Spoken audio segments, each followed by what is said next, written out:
Meeting will come to order and the members will take their seats.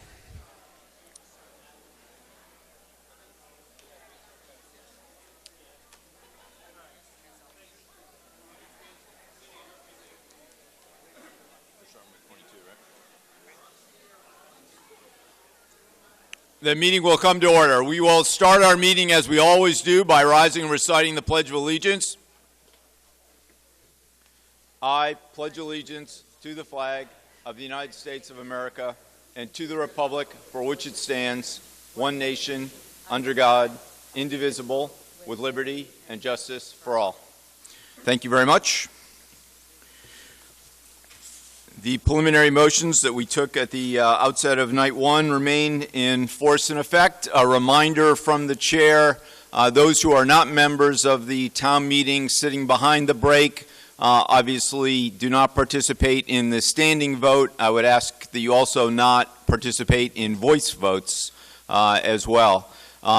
Keep your thoughts to yourselves as we announce those, ask people to vote on the voice votes. I did have a member question the tabulation of a voice vote. So if you want to challenge a voice vote, I try hard to, if I am in doubt, to announce that and ask for a standing vote, but nobody is more convinced of their fallibility than me. So if you do doubt the result announced by the chair, the way to challenge that is to simply stand, ask to be recognized, and the chair then on the motion that we take a standing vote will conduct a standing vote. If the time to do that is technically right when the matter is announced and before we move on to the next article. If you miss that opportunity and the matter is still nagging you, you can bring a motion for reconsideration. That requires is a more substantive effort and requires a 2/3 vote. But importantly, voice votes announced from the chair. You don't think that I got it right, or whoever the chair is got it right, then stand, ask to be recognized, and we will take a standing vote. A reminder that we have microphones at the bottom of each aisle. If you're concerned that the chair is not going to recognize you, one way to make sure that doesn't happen is just line up in front of the microphone and wait to be recognized in that matter. I don't anticipate that this evening's session will be too long. We have some financial cleanup matters, a little bit of capital planning appropriation, and two substantive matters, one on the expansion of the McCall School, and the last being Article 35, 14 motions under the settlement of certain personnel contracts. So aside from those two matters, the others I think should be in the context of the meeting relatively routine. So we should be out of here somewhat quickly this evening. Famous last words. Here we go. Article 22. Under Article 22, which is brought by the town manager, it's moved and seconded that $75,000 be appropriated for improvements to Thornbury Road sewer pumping station, including all costs incidental or related thereto, which sum shall be in addition to the $350,000 originally appropriated at the spring 2017 town meeting. Article 22 for such project.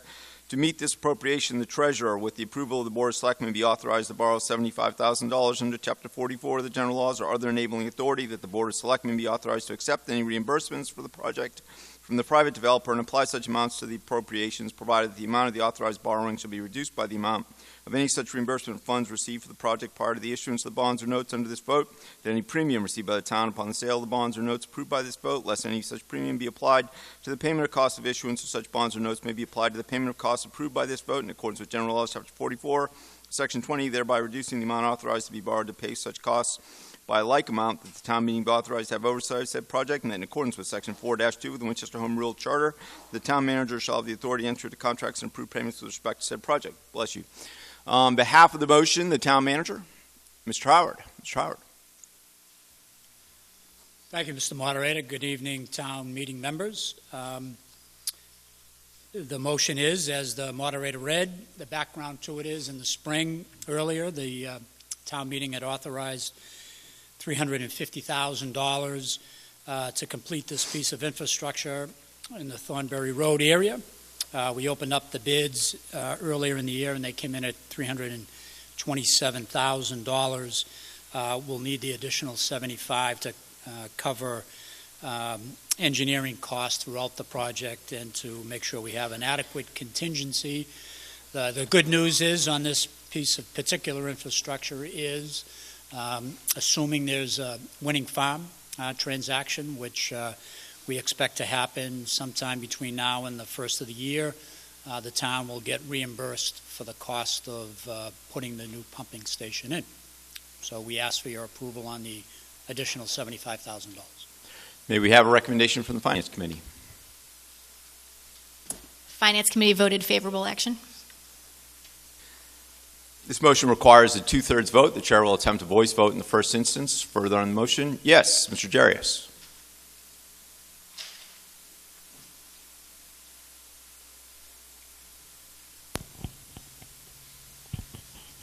Diabjarius, Precinct 8. I'm still a little unclear as to why the $350,000 that we've already appropriated wasn't sufficient, and was it because poor planning, costs rose?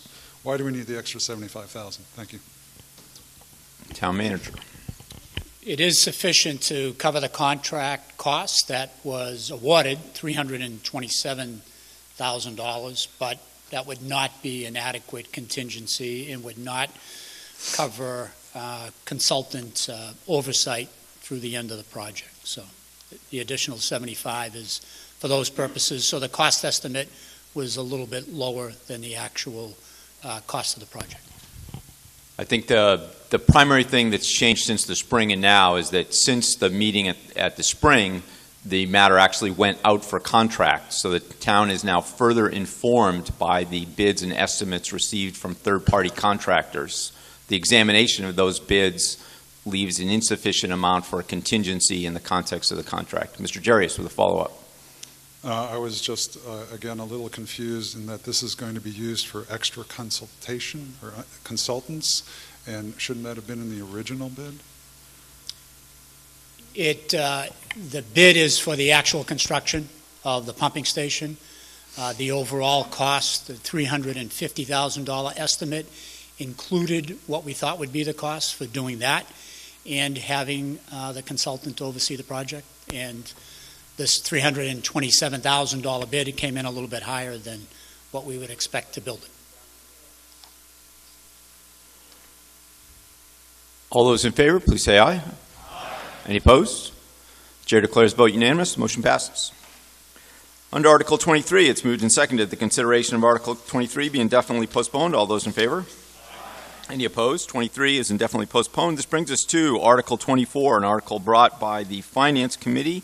There are three motions under Article 24. The first motion, it's moved and seconded that the town vote to appropriate $27,000 to the fiscal year 2018 Department of Public Works expense budget, account 0141312 from free cash.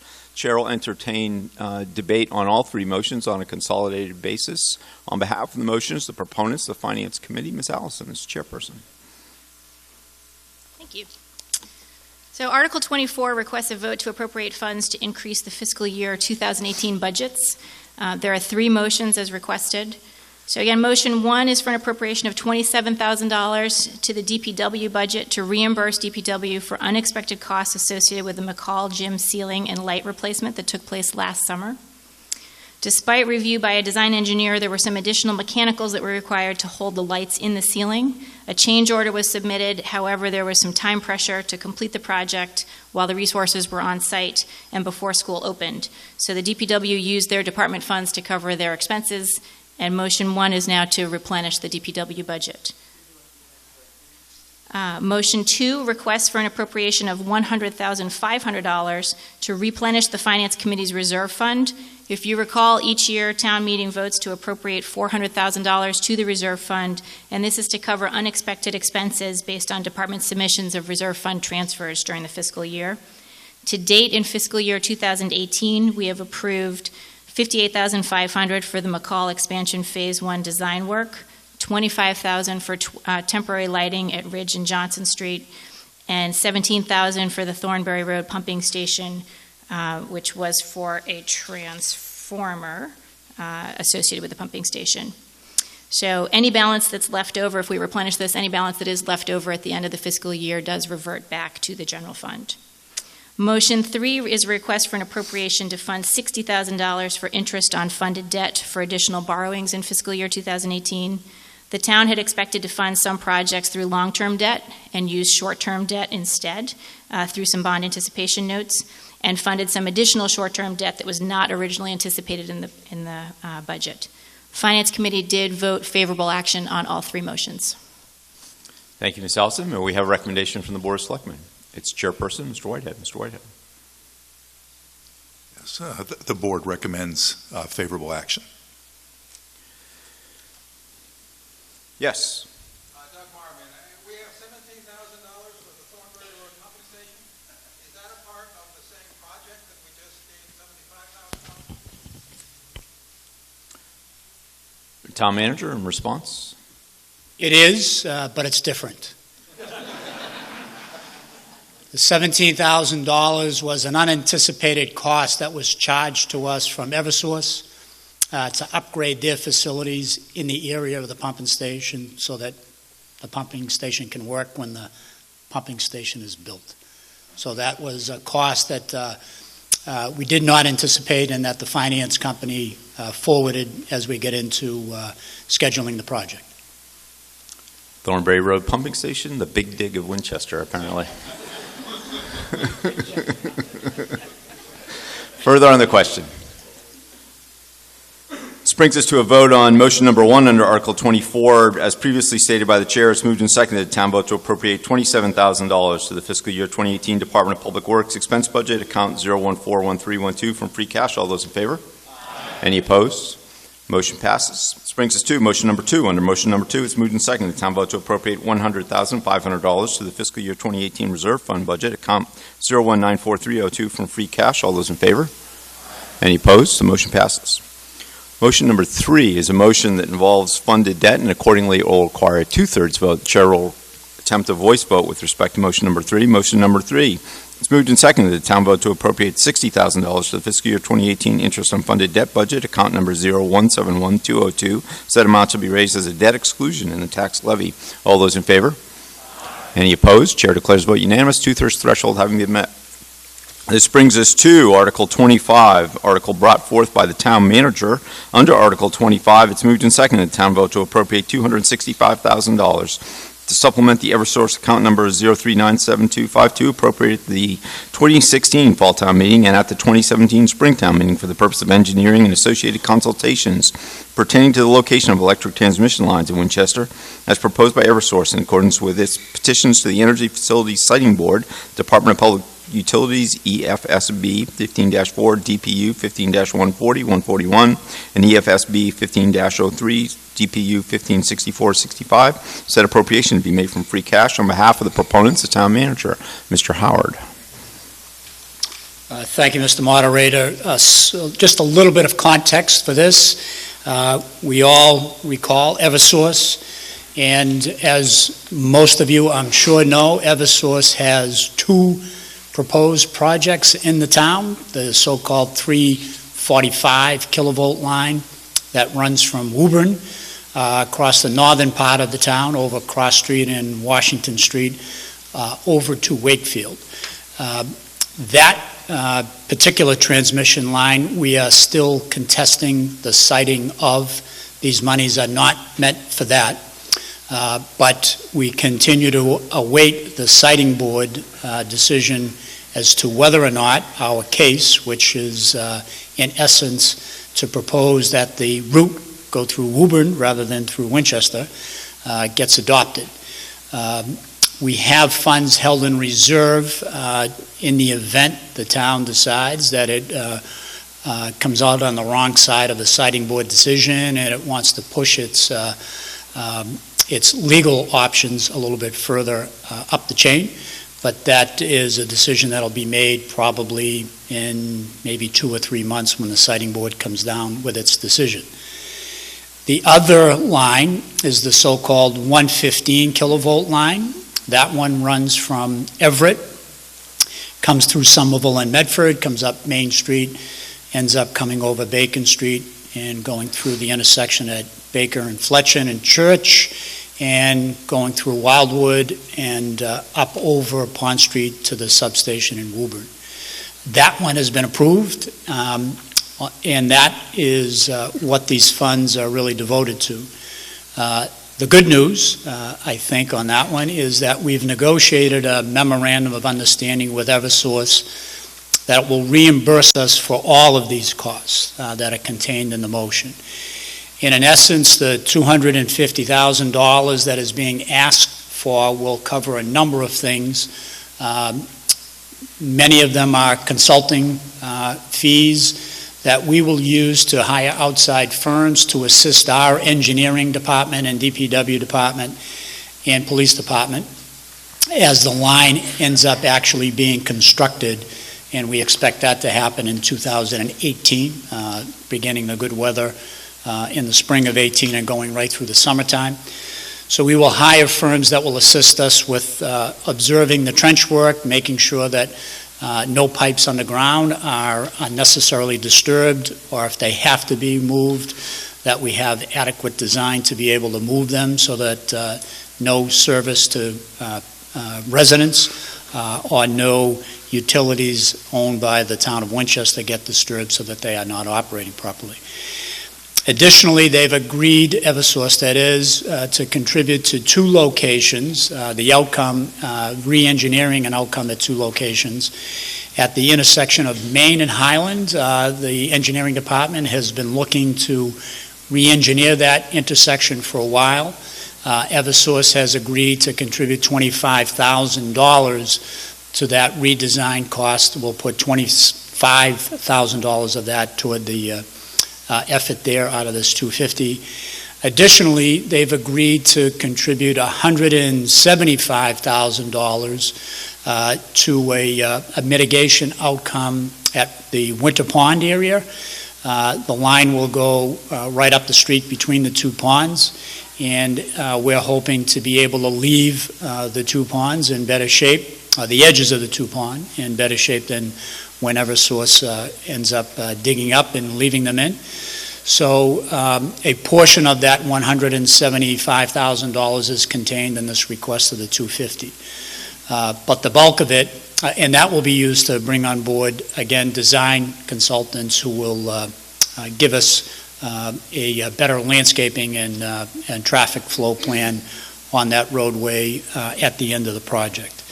The bulk of it is for these outside consultants that our engineering department will hire and will approve as we oversee the project. So it's a long explanation, but that's what it's about. That's the big dig. So Thank you very much, Mr. Howard. May we have a recommendation from the Finance Committee? Ms. Allison.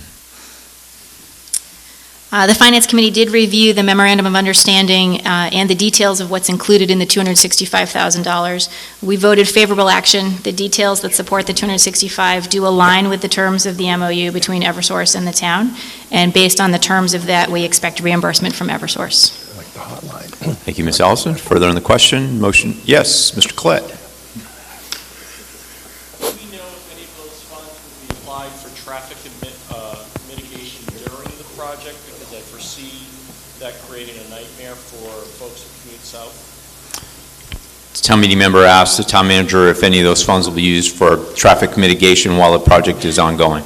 If necessary, yes. They have agreed to reimburse us for traffic consultation, but at this stage, in early meetings with our engineering, DPW, police, and fire departments, it looks as though a traffic mitigation and traffic flow plan can be put in place without the need or use of an outside consultant. But if needed, we will certainly employ those services and get reimbursed for it as part of this money. Thank you, Mr. Howard. Further on the question, motion comes before the meeting as previously stated by the chair. All those in favor? Aye. Any opposed? Motion passes. It's moved and seconded that consideration of Article 26 be indefinitely postponed. All those in favor? Aye. Any opposed? 26 is indefinitely postponed. The meeting previously considered and acted affirmatively upon Article 27.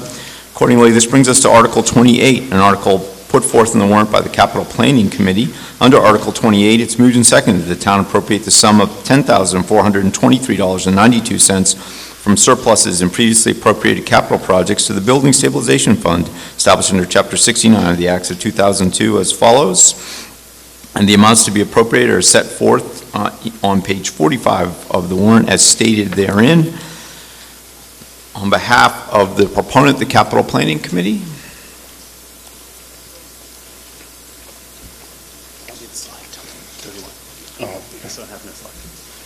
Thank you, Mr. Moderator.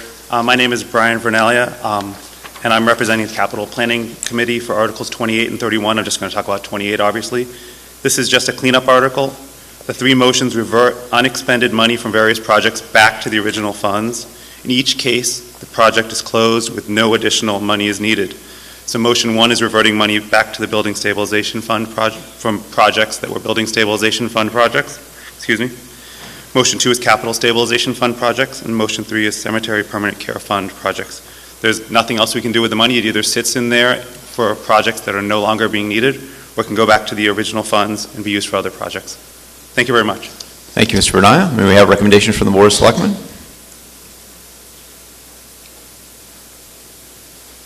Yes, this is a standard bookkeeping operation, and we recommend favorable action. And from the Finance Committee? We voted favorable action on all three motions. These motions, as they relate to the stabilization funds, require a 2/3 vote. Chair will attempt a voice vote in the first instance. First, under motion number 1, as previously stated by the Chair, all those in favor?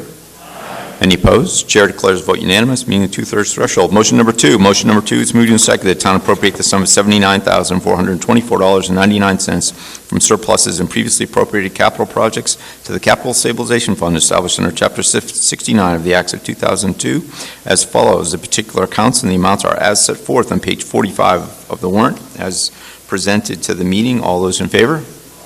Any opposed? Chair declares vote unanimous, meeting the 2/3 threshold. Motion number 3 is moved and seconded. Town appropriate sum of $9,020.58 from surpluses and previously appropriated capital projects to the Cemetery Permanent Care Fund as follows. A particular account and the amount of the appropriation is set forth on the warrant in front of the town meeting. All those in favor? Any opposed? Chair declares vote unanimous, meeting the 2/3 threshold. Motion passes. This brings us to Article 29, another article brought by the Capital Planning Committee. Under Article 29, it's moved and seconded that $65,000 be appropriated for the North Reservoir and Sawmill Brook Drainage Project, including all design, engineering, and other costs incidental and related thereto. Said appropriation to be from the Water and Sewer retained earnings. On behalf of the Capital Planning Committee, the proponent.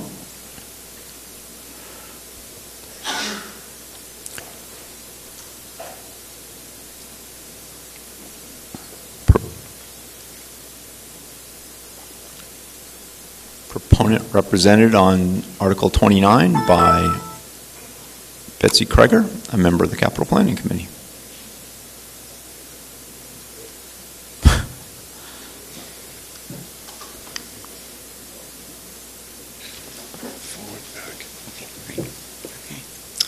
Okay, with reference on the background of this article, let's see, we'll go forward first, just a second.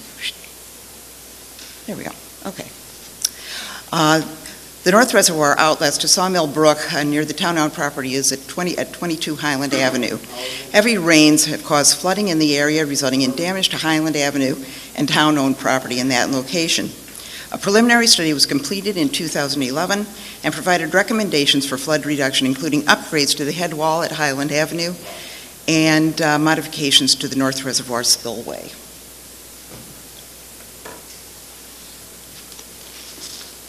So you can see here's the map. There's 22 Highland. If you ever drive down Highland Avenue, you will see that it's a gray house that is not looking particularly good repair there. But that is where the problem area is. And Sawmill Brook ends up there from the North Reservoir. So it's 22 Highland. And funding is requested to complete additional work, design and permitting work associated with the recommended improvements. Capital request is $65,000. Appropriations to be from the Water and Sewer Retained Earnings Fund.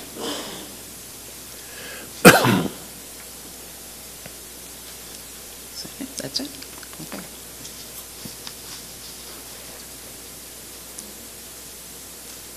So we're moved and seconded that the $65,000 is Yeah, I'll take it from here. I know.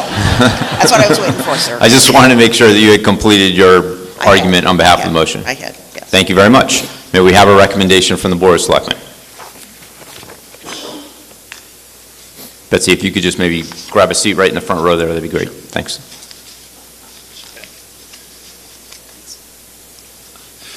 Yes, the Select Board recommends favorable action.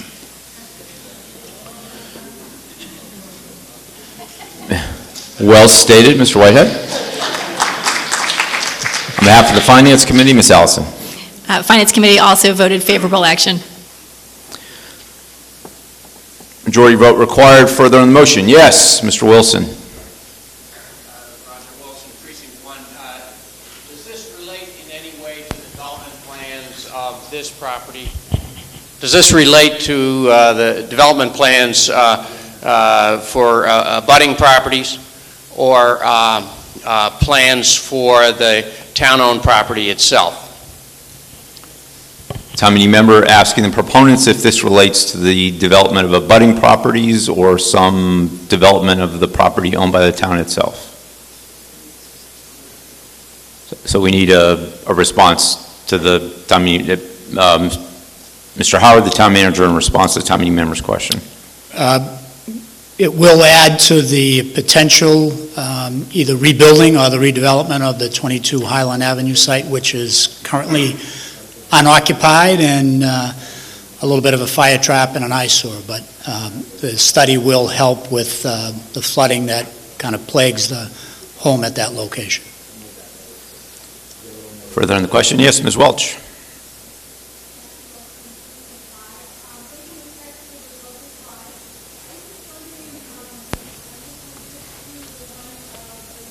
Depiction of 22 Highland kind of quickly.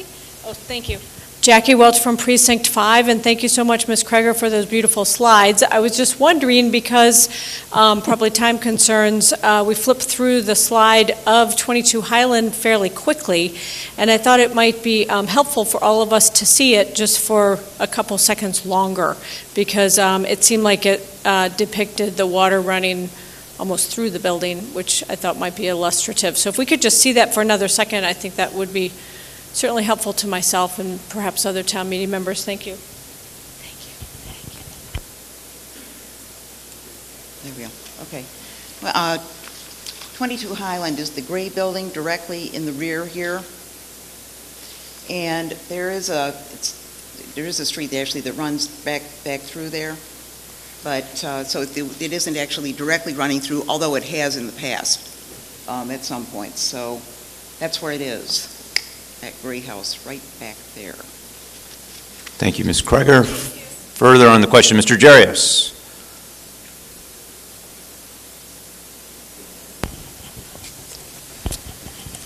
D. Jarius, Precinct 8. This is great. We're going to get some design and engineering. Is there a planned start date for actual construction? Are we going to do this in 2018, 2019? Does anyone know? The timing of the project beyond design and engineering, what about actual construction?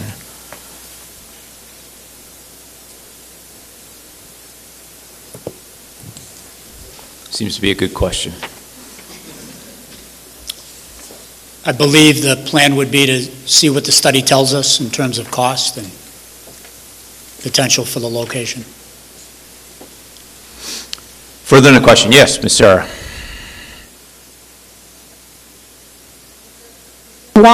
There we go. Answer Precinct 1. This was designed in 2011. There was work to do some design, and a culvert was constructed, a larger culvert was constructed in the land next to the Gray House, further down the picture. Then there was it slept for 6 years, and suddenly in 2017 we're redesigning this again. Now, in the summer, we had several meetings in which we were talking about some construction to be done at a project called Land Off Highland, which is truly the land that you are looking at in this picture. And we were told that there is no problem with the water at this issue because there was work done in 2011 that completely could solve the problem. Then an abutter submitted this picture. Is that the reason why this we're suddenly seeing this now. And is this being done to help the development of the land that we are looking at right now, the Land Off Highland project? It seems to me that there must be some link to that project, since suddenly this is on the table again. Thank you, Ms. Sarah. In response, the town manager? No, there is no direct link to the potential development of the land that adjoins land called 22 Highland. There is currently an application before Mass Housing for about a 26-unit potential 40B proposal, but this does not in any way impact or assist that land to be developed. This is merely following through on the earlier studies that were done. No infrastructure was actually built, I don't think. And that's what we're trying to get at, is trying to figure out what has to be done in order to make at least 22 Highland Avenue viable again and prevent the flooding downstream in the rest of the neighborhood. Thank you, Mr. Howard. Further on the question. Mr. Wilson, with a follow-up. I wanted to know how old that picture is. Mr. Wilson asked if anybody knows what date that photograph was taken. It looks more recent than Mr. Rico's picture of the snowstorm with the boy shoveling that you saw at the last meeting, but I don't know. I mean, I imagine it's from one of the flooding events that happened in the 2000s. Yeah. Further on the question. Yes, Ms. Cluley.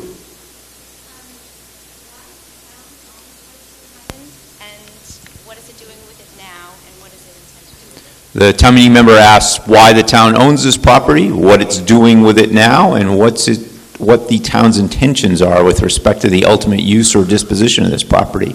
Mr. Howard. The town owns it because it got title to it somehow, and it became an affordable unit. It was leased prior to my, at least, arrival as town manager, as I understand it, for a period of time through an arrangement with the Winchester Housing Authority. Ultimately, because of the flooding, it became uninhabitable. It has not been occupied, I can tell you since January of 2012, but really beyond that, I'm not really sure. Garage was back there. The town tore that down a while back. The building, we think, probably cannot be restored, probably has to be raised, and something new, if it were to be put on there, it does take into account the need for adjusting the infrastructure to prevent some or all of what you see in the photo. But there are no immediate plans other than to try to get it reactivated, whether it's as an affordable housing piece of potential development or property, but to not allow it to continue to sit there in its current state. Thank you, Mr. Howard. Yes, sir.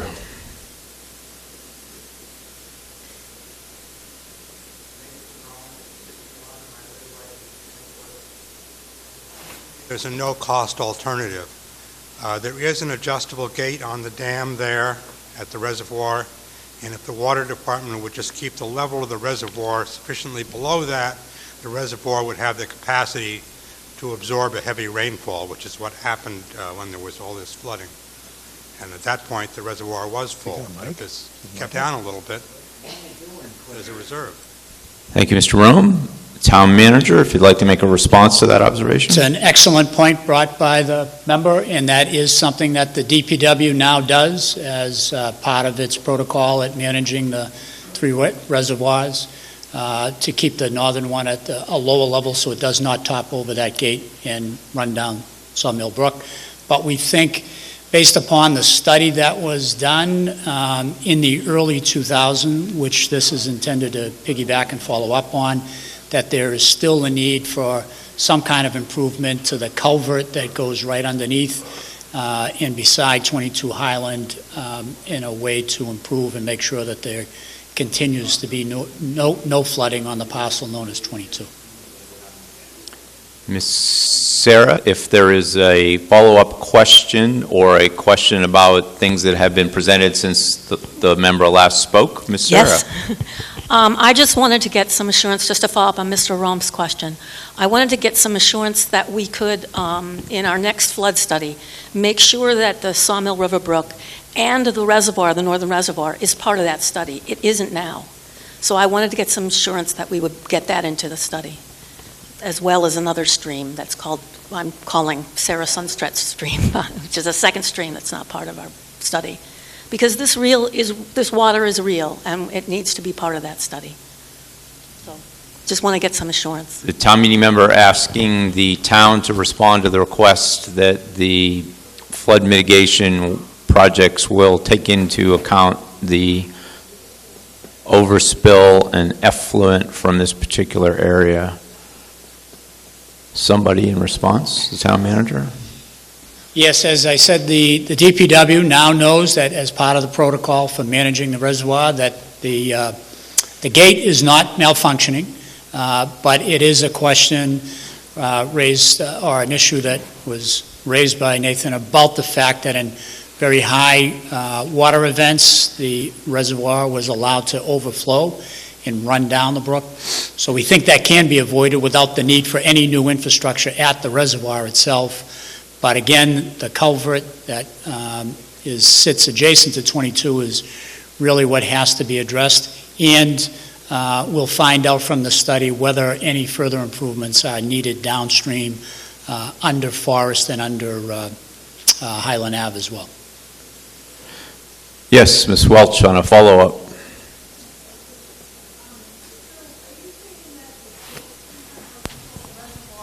Because of the natural drainage, because of the elevation, it goes downhill. Thank you. Are you saying that the gate can control the overflow from the reservoir, but because of the topography, the elevation, going downhill, the natural drainage, if there's a relevant storm, that there's still a lot of water, and that's one of the reasons for the need for this, for example? Thank you. I am saying that. Okay, Thank you. Matter comes before the town meeting on the motion under Article 29 as previously presented to the meeting. Majority vote required. All those in favor? Aye. Any opposed? Motion passes under Article 29. This brings us to Article 30, another article put forth on the warrant by the Capital Planning Committee.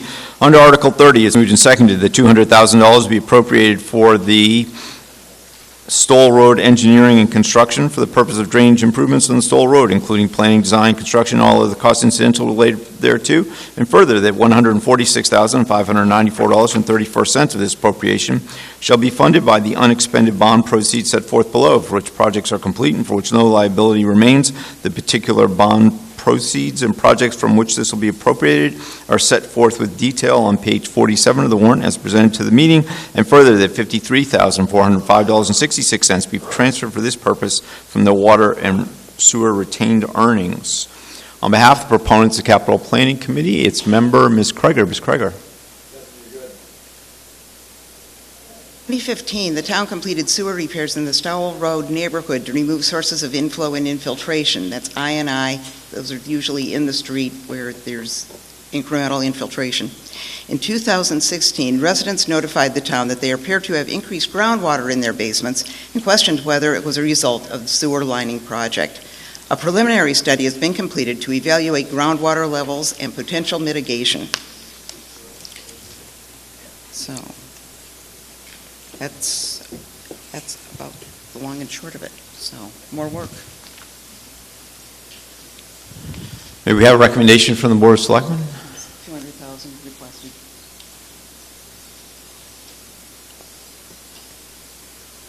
Yes, the Select Board recommends favorable action. I'm going to get that right. So, it's hard to reverse a couple hundred years of patrimony.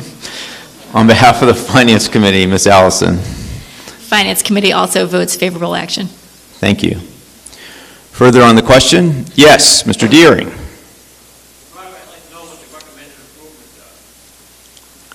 Mr. Deering asked what the recommended improvements are. This being an article seeking funds to make improvements. Question, what are the improvements?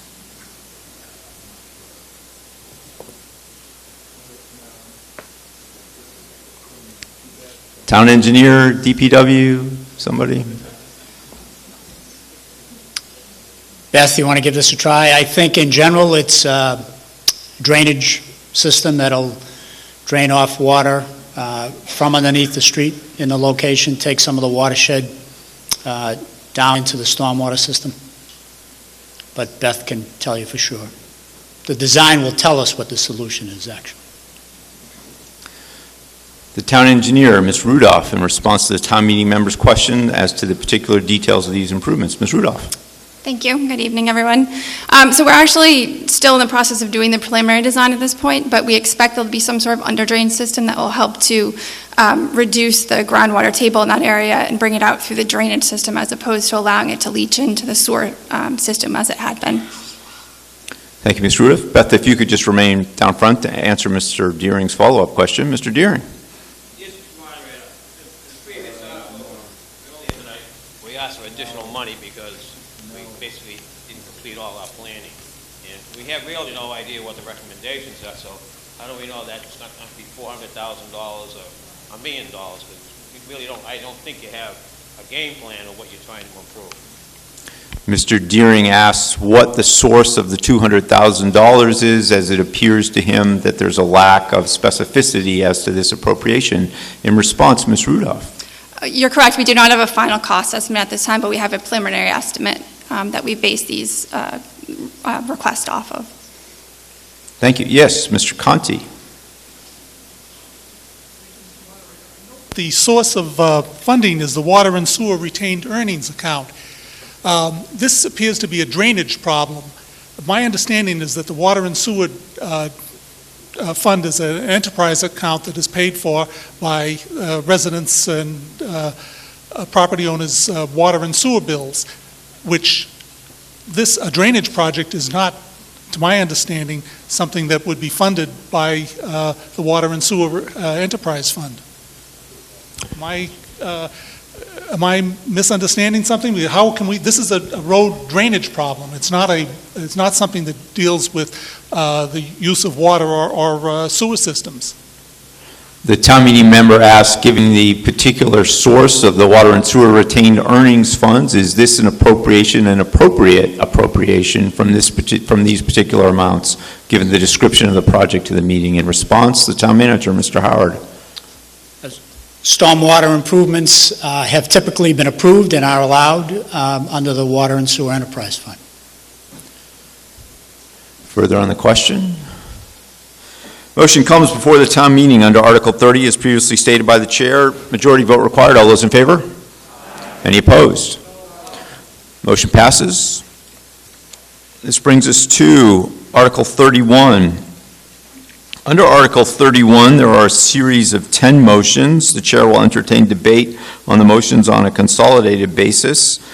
Under Article 31, brought by the Capital Planning Committee, motion number 1, it's moved and seconded that $50,000 be appropriated from the Capital Stabilization Fund established under Chapter 69 of the Acts of 2002 for the Waterfield Bridge Road Engineering Project, including engineering and all other costs incidental and related thereto. On behalf of the proponents, Mr. Vernier. Mr. Vernier.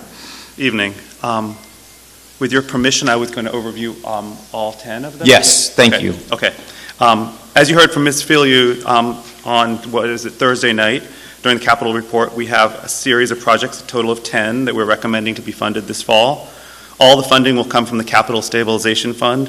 These projects can be broken into several general categories. 2 of the projects are for vehicles replacing others that have reached the end of their useful lives. 1 is for environmental handling of the soil at the DPW yard, for the wall that's being taken down. 5 are engineering and/or construction of safety-related projects throughout town. And the final 2 are for oil to gas conversion of schools. These last 2 will pay for themselves in about 4 years and continue to have savings for the town for years to come. The specifics on all these projects are listed in the CPC report, which you should have received, as well as in your motion booklet. But I'm happy to answer any questions. Thank you, Mr. Moderator. Thank you, Mr. Vernier. We have a recommendation from the Select Board. It's Chairperson, Mr. Whitehead. Yes, these projects have survived a very thorough vetting by the Capital Planning Committee, and the Select Board recommends favorable action. Thank you, Mr. Whitehead. From the Finance Committee, Ms. Allison.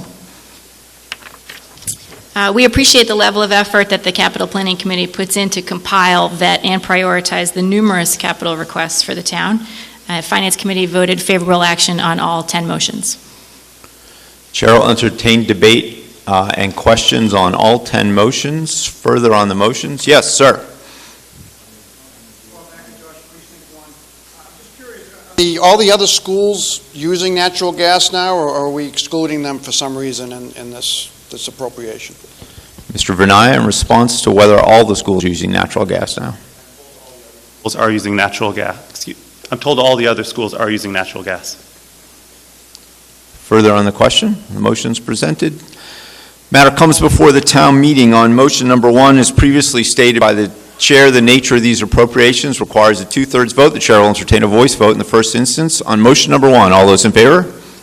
Any opposed? Chair declares vote unanimous. Motion passes. Motion number 2, moved and seconded, that $50,000 be appropriated from the Capital Stabilization Fund established under Chapter 69 of the Acts of 2002 for the generator at Westside Fire Station, including engineering, equipment, construction, and all other costs incidental and related thereto. All those in favor? Any opposed? Chair declares vote unanimous. 2/3 motion threshold having been met, motion passes. Motion number 3, moved and seconded that $50,000 be appropriated from the Capital Stabilization Fund established under Chapter 69 of the Acts of 2002 for the DPW wall, additional funding for environmental handling, including engineering, permitting, construction, and all other costs incidental and related thereto. All those in favor? Any opposed? Motion passes. Chair to close vote unanimous. 2/3 threshold having been met. Motion number 4, moved and seconded that $25,000 be appropriated from the Capital Stabilization Fund established under Chapter 69 of the Acts 2002 for the Public Safety Generator Engineering Project, including engineering, all other costs incidental and related thereto. All those in favor? Any opposed? Motion passes. Chair to close vote unanimous. 2/3 threshold having been met. Motion number 5, moved and seconded that $40,000 be appropriated from the Capital Stabilization Fund established under Chapter 69 of the Acts 2002 for the DPW Director Vehicle, including vehicle, equipment, accessories, and all the costs incidental and related thereto. All those in favor?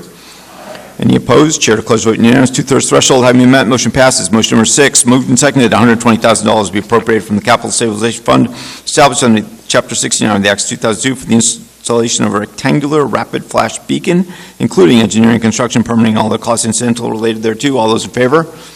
Any opposed? Chair declares vote unanimous. 2/3 threshold having been met. Motion passes. Motion number 7, moved and seconded $50,000 be appropriated from the Capital Stabilization Fund established under Chapter 69 of the Acts of 2002 for the traffic engineering services at Main and Highland, including engineering, permitting, and all the costs incidental and related thereto. All those in favor? Any opposed? Chair declares vote unanimous. 2/3 threshold having been met. Motion passes. Motion number 8, moved and seconded, $44,000 be appropriated from the Capital Stabilization Fund established under Chapter 69 of the Acts 2002 for the purchase of a fire pickup truck, including the vehicle, equipment, accessories, and all of the costs incidental and related thereto. All those in favor? Any opposed? Chair declares vote unanimous. Motion passes. Under motion 8, 2/3 threshold having been met. Motion 9, moved and seconded that $103,794 be appropriated from the Capital Stabilization Fund established under Chapter 69 of the Acts 2002 for the Ambrose School, change oil to natural gas tank, including engineering, construction, permitting, all their costs incidental and related thereto. All those in favor? Any opposed? Chair declares vote unanimous. Motion passes. 2/3 threshold having been met. Motion number 10, the final motion, moved and seconded that $111,731 be appropriated from the Capital Stabilization Fund established under Chapter 69 of the Acts 2002 for the Lincoln School, change oil to natural gas tank, including engineering, construction, permitting, and all of the costs incidental and related thereto. All those in favor? Any opposed? Chair declares vote unanimous. 2/3 threshold having met. Motion number 10 passes. This brings us to Article 32. Under Article 32, an article presented by the School Committee, the Capital Planning Committee, and the Educational Facilities Planning Board Committee, it's moved and seconded that $634,685 is appropriated for architectural design services and for the construction of Phase 1 of the McCall Middle School expansion project as outlined in the Winchester Public Schools 10-year facilities master plan approved July 2017, and for architectural services for the schematic design of Phase 2 of such project, including all costs incidental related thereto. To meet this appropriation, $499,685 shall be transferred from free cash, and the Treasurer, with the approval of the Board of Selectmen, now known as the Select Board, is authorized to borrow $1,135,000 under Chapter 44 of the General Laws or any other enabling authority that any premium received by the town upon the sale of any bonds or notes approved by this vote, less any such premium applied to the payment of the cost of the issuance of such bonds or notes, may be applied to the payment of costs approved by this vote in accordance with Chapter 44, Section 20 of the general laws, thereby reducing the amount authorized to be borrowed to pay such costs by like amount, that the Educational Facilities Planning and Building Committee, EFPBC, is authorized to have oversight of said project, and that in accordance with Section 4-2 of the Winchester Home Rule Charter, the town manager shall have the authority to enter into contracts and approve payments with respect to said project. On behalf of the proponents, Mr. Nixon, on behalf of the Capital Planning Committee, and with him Ms. Verdicchio, the chairperson of the Winchester School Committee.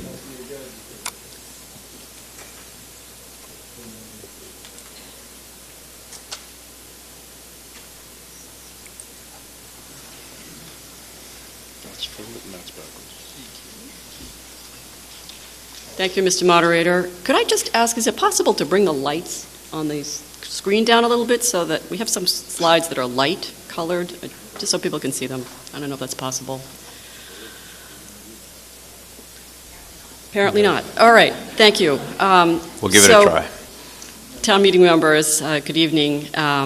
In this article, the School Committee, Capital Planning Committee, and Educational Facilities Planning and Building Committee asked for funding to expand McCall Middle School, which is identified as a top priority in the new facilities master plan due to an immediate need for more space for its growing student enrollment.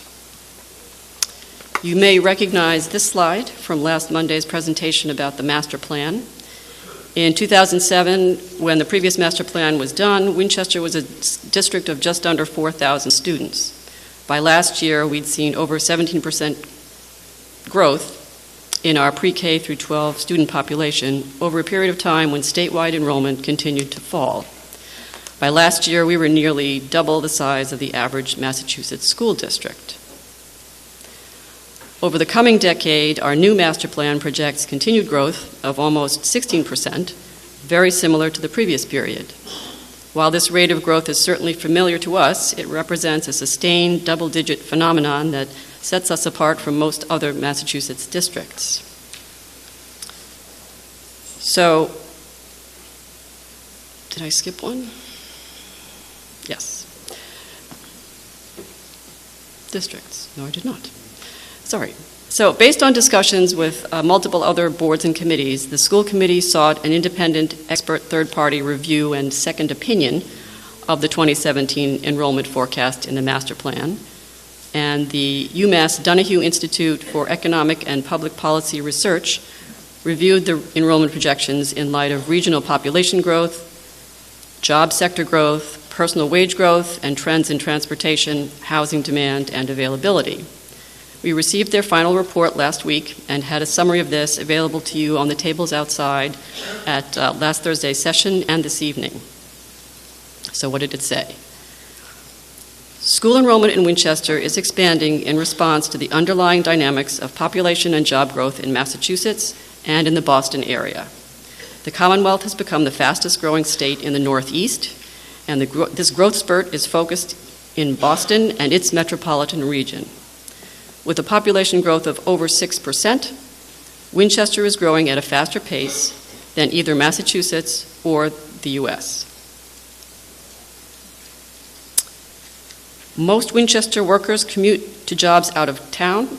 Job growth in the places where Winchester residents work, Boston, Cambridge, Somerville, or along Route 128, Woburn, Burlington, and Waltham, has been increasing faster than the nation and other parts of Massachusetts since the end of the Great Recession. Nearby job opportunities in finance, technology, and healthcare within commuting distance from Winchester are adding to the town's appeal for highly educated workers, further stimulating population growth. Since the year 2000, Winchester has seen very strong growth of average household size and in the number of households with school-aged children, and young people's share of Winchester's total population has actually increased to 24.6%. Belmont and Lexington, two towns who have seen even stronger enrollment growth than Winchester, also experienced a trend towards larger household size. Winchester is among a small number of well-located, affluent towns with high-performing schools and vibrant, walkable downtown areas, like Arlington, Belmont, Lexington, and Natick, where rising enrollment, or much of the rising enrollment in the region, is centered. The Donahue Institute's conclusion is that the master plan enrollment estimates are on target. The Donahue Institute also looked at Winchester residential development trends, including tear-downs that are converted to duplexes or to much larger multi-bedroom homes, as well as the active 40B multi-unit projects that are anticipated in town, and found that the town's development pipeline further supports a scenario of future growth. In sum, the Donahue Institute's second opinion found that the master plan's enrollment projections will be on track with regional demographic and economic trends. So to focus on what this means for McCall, I'm going to turn this over to Mr. Nixon.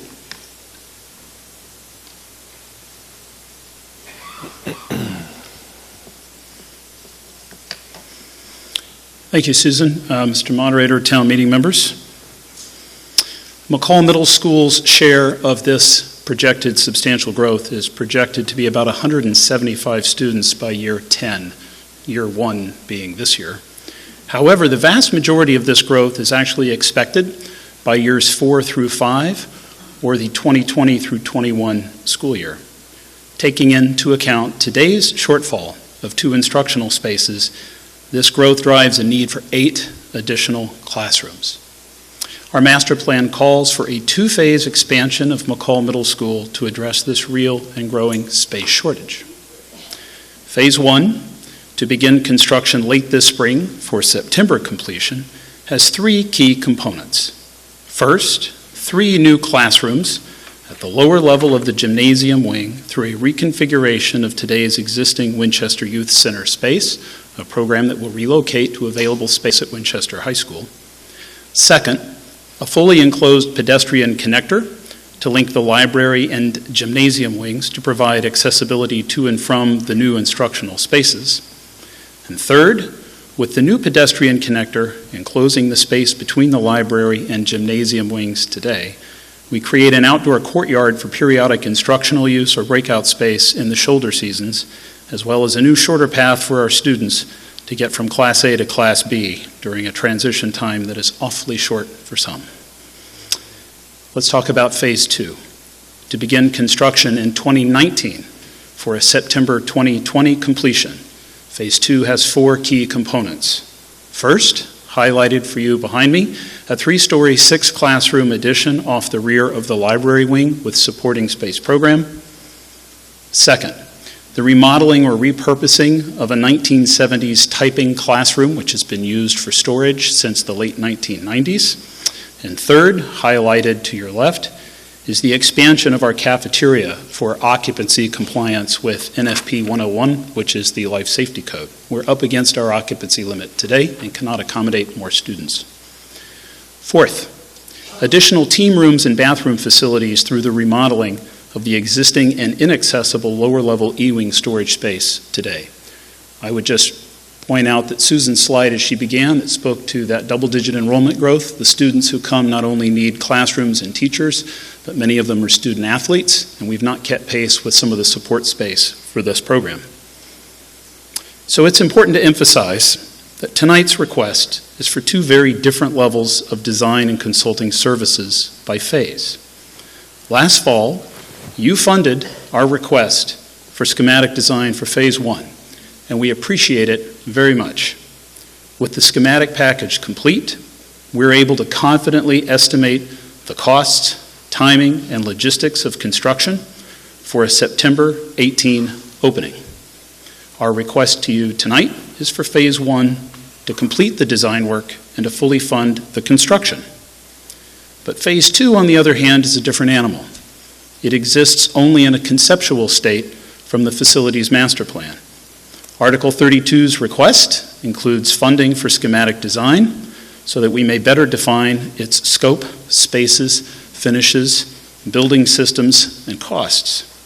We'll have this information at hand when we meet again at Springtown meeting to consider support for the completion of design and construction of Phase 2. So to break this down with dollars quickly, you'll note that the $1.44 million cost for Phase 1 excludes schematic design, since it's been completed. You funded that last year. And the cost for Phase 2 work is limited only to this early design phase, that is schematic design. So the timing, if not urgency, of tonight's request is simple. A September completion of Phase 1 requires the remaining design work to commence immediately and construction to begin in late spring.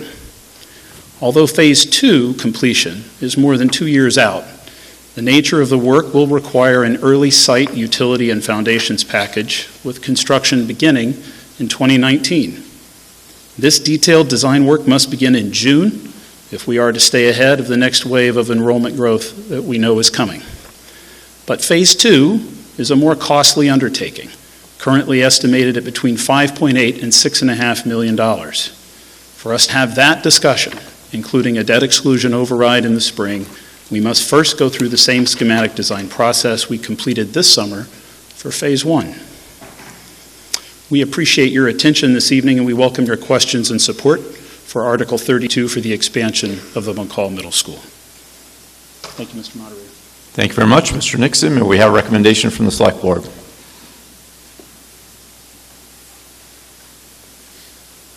Yeah, the Select Board recommends favorable action. We did, in fact, request the school committee to reevaluate their enrollment projections and pushed for the Donahue study, which verified, had a third-party verification of their need. So we recommend favorable action. May we have a recommendation from the Finance Committee? Ms. Allison. The Finance Committee recommends favorable action. To give some additional perspective on this, I wanted to share a little bit of our process. Before the article was written, the Finance Committee attended a joint committee meeting with the Select Board, the School Committee, and the EFPBC to discuss this article and various options to pursue it. As a result, Finance Committee provided guidance as to how to fund the project.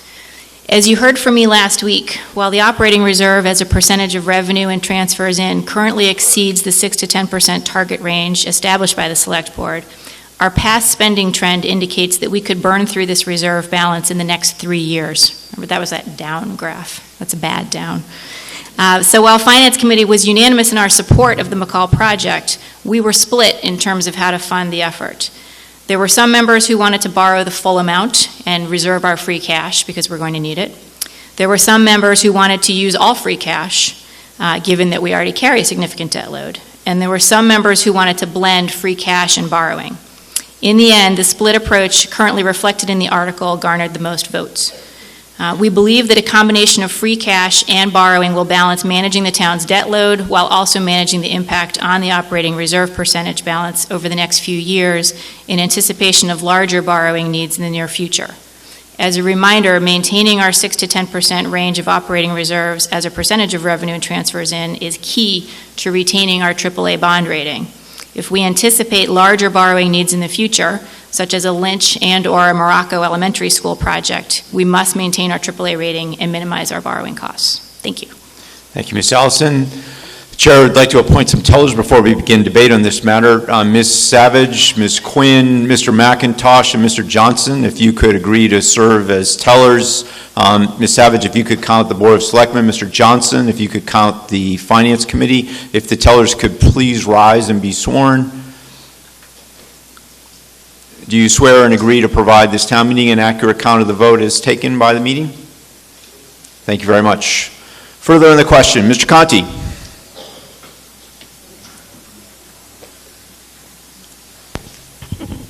Thank you, Mr. Moderator. I don't doubt that we are facing a pretty substantial increase in our student population, but just out of curiosity, I'd like to know what the current and projected pupil-teacher ratio might be for McCall currently and in 2020 and thereafter. Thank you, Mr. Conti. It seems that from what I recollect the last time this issue came up, we have a very low pupil-teacher ratio currently, and that perhaps some of the expansion could be mitigated by increasing our pupil-teacher ratio. Mr. Nixon, in response to the town meeting member's question about the current pupil-teacher ratio and whether expansion can be mitigated by increasing that ratio. Mr. Nixon. Thank you for your question, Mr. Conti. Mr. Conti is quite correct. In fact, that question, that suggestion has come up from time to time before town meeting when we've entertained other major capital projects. What I can share with you is the school committee has class size guidelines. At the elementary level, they average out to about 20 students per class. At the middle school and high school, it's higher. It's a little more difficult to count simply because if you think about it, in elementary school, every kid has a home. They have a homeroom teacher. The middle and high school, the way our schedules work, we tend to see higher numbers in the classrooms. We have more kids in the classroom at the secondary level. But what I can share with you is that while Winchester's class size guidelines are, let's say, lower than some of our adjacent or abutting communities, they're in fact higher than some of our peer communities. But my favorite expression is you can't put 10 pounds of potatoes in a 5-pound bag. The Massachusetts School Building Authority, although they will typically look at a district and assume from the outset in design 24 students in a classroom, which may be a little higher than what we may see. In fact, Winchester's instructional spaces are smaller than average, and most of our classrooms at McCall, in fact, are undersized when compared to the state guidance. So we simply don't have the square footage that you might find in a new middle school today designed or built to the state standard. Thank you, Mr. Nixon. Further on the question? Motion comes as previously presented to the meeting. All those in favor? Aye. Any opposed? Chair declares vote unanimous. 2/3 threshold required. The motion passes. This brings us to Article 33, I'm sorry. Chair misspoke. Under Article 33, it's moved and seconded that $80,000 be appropriated from the parking meter fund to the Wedgmere Parking Article, account 0396912, to pay for expenses associated with the operation of the Wedgmere Commuter Station parking lot. Motion made by the town manager. On behalf of the motion, the town manager. Thank you, Mr. Moderator. As the town meeting may recall, about 4 fiscal years ago, we entered into an operational agreement with DCR, Department of Conservation and Recreation, for the oversight of the parking lot adjacent to the Wedgmere commuter rail stop. And these funds end up taking care of our costs that are associated with that agreement with DCR. The basis of it is that after all expenses are paid, DCR receives 66% of the net revenues and the town receives the other 33%. Good news is those revenues have been growing over the year. The lot is running in the very, very black, and we enjoy somewhere between $30,000 to $40,000 annually now, net of all expenses. DCR ends up getting the 2/3, which is the 66%. About 90% of the lot is owned by DCR, and the town has a small sliver. But under this good cooperative agreement, both the state, one of its departments, and the town is able to make a little bit of money out of the $5 per day charge that goes into parkers that commute and use the stop. So these expenses will pay for that. Thank you, Mr. Howard. May we have a recommendation from the Finance Committee? Ms. Allison. Finance Committee recommends favorable action. Further on the motion comes before the town meeting as previously stated by the chair. All those in favor? Aye. Any opposed? Motion passes. This brings us to Article 34, brought by the town manager. Under Article 34, it's moved and seconded that the town vote to appropriate $3,851.06 from free cash to pay the following bills that were incurred in fiscal years 2016 and 2017.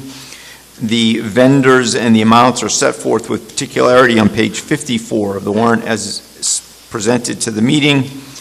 This is a motion that reflects the seriousness with which the Commonwealth takes moving monies between fiscal years, and accordingly, in order to do that, it requires the rare 9/10 vote of the meeting.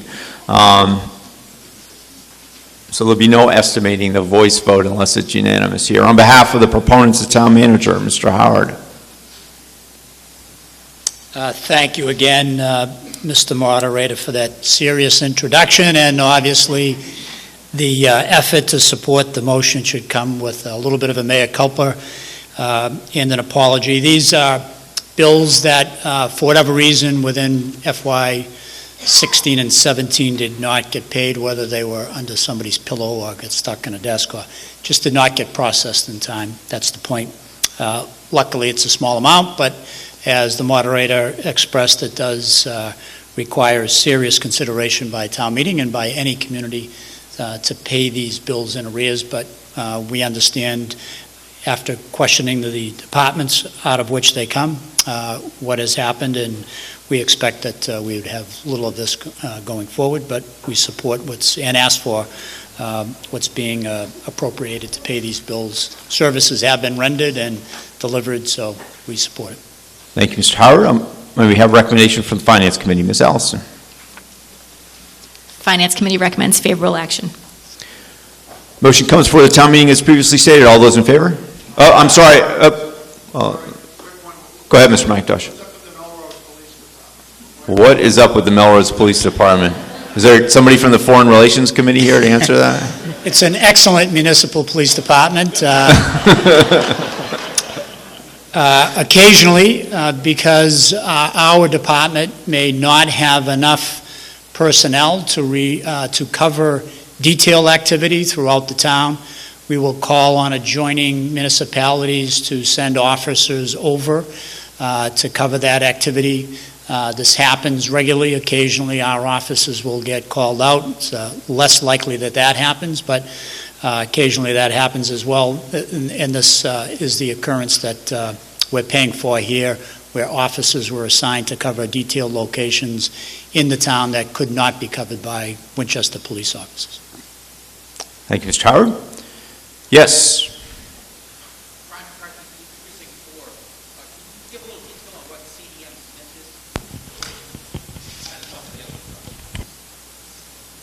Question for the town meeting, the vendor CDM Smith.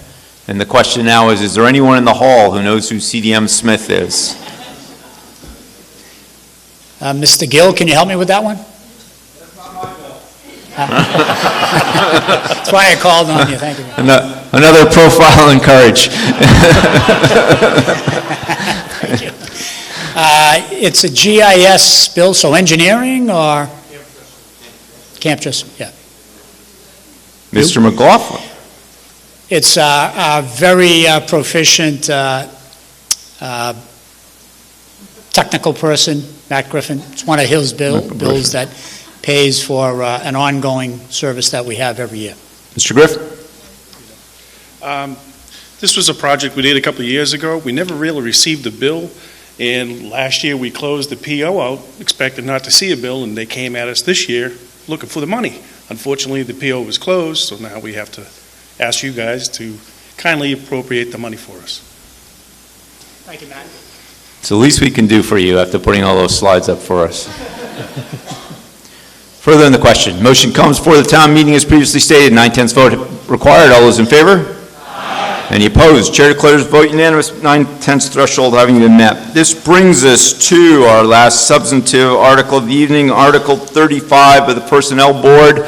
We're going to let Mr. Chimetz get ready for that, but we are going to take a 5-minute break to patronize the Girl Scouts. So we'll come back at 9 p.m. And we'll be in recess for 10 minutes. Thank you.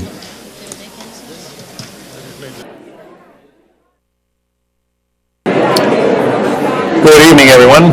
I'm Alan Iden, and we are here at the third session of Winchester's, third and final session of Winchester's Fall Town Meeting here on the 13th of November, 2017. Town meeting is in about a 5-minute recess, and we'll wrap up pretty quickly after the remaining article, which is the Personnel Board report. So let's talk about what has been covered tonight. We've rapidly moved through quite a number of articles. Article 22 was an appropriation to improve the Thornbury Road pumping station. $350,000 was appropriated last spring. Additional $75,000 was needed. And the town manager said there's possible reimbursement by the developer of Winning Farm. That was passed. Article 23 was indefinitely postponed as not needed. Article 24 was increasing several various accounts for fiscal year 18, $58,000 to McCall Design, $25,000 for a temporary light at the corner of Johnson and Ridge Streets, and another $17,000 for the Thornbury Road pumping station, total of $100,500. That was passed. 25 was $265,000 related to an Eversource line coming through town. Not the one that is in is so controversial, which is coming down Cross Street and that end of the town. But this one, in fact, is more in the southern edge of the town. It'll come in from Medford, go down Main Street, Bacon Street, Fletcher Street, to Wildwood Street, to Pond Street, to the switching station there. Now, included in this, which is intended to be reimbursed, presumably is going to be reimbursed by Eversource, is also $25,000 to redesign the intersections of Main and Highland Avenue and improvements to the roadway, between the two, Woodside Road, between the two winter ponds. That was passed. 26 was indefinitely postponed. 28, some housekeeping articles, unexpended money being returned to the Building Stabilization Fund, $10,400. That was passed. 29 was $65,000 for a design project in the Sawmill Brook area, which is up near 22 Highland Avenue, town-owned property on 22 Highland Ave, to mitigate some of the flooding that comes out of the North Reservoir. This was $65,000 for design work for that. That was approved. As was on Article 30 for $200,000 for drainage improvements in the Stowell Road area. That was coming from water and sewer funds. That was passed. Article 31 was 10 motions for capital projects coming from the Capital Stabilization Fund as recommended by the Capital Planning Committee. That was a total of $645,000. That was passed. Article 32 was a $1.6 million appropriation, partially borrowed, partially from free cash, for design services for the expansion of the McCall Middle School. Phase 1 is intended to be finished in the fall of 2018. And just look at my notes here. The Phase 1 includes a 3-classroom expansion made by converting existing space in the lower level of the gymnasium, a new connector between the gymnasium and library wings to provide accessibility and allowing the courtyard to be used as seasonal outdoor classrooms.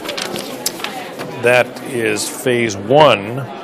And Phase 2, intended to be completed in September of 2020, is a 3-story, 6-classroom addition at the rear of the library wing, expansion of the existing cafeteria to meet life safety code occupancy requirements, conversion of a lower-level storage space into athletic program team rooms and additional restroom facilities, and the renovation of a undersized former classroom currently used as storage into teacher workroom and meeting space.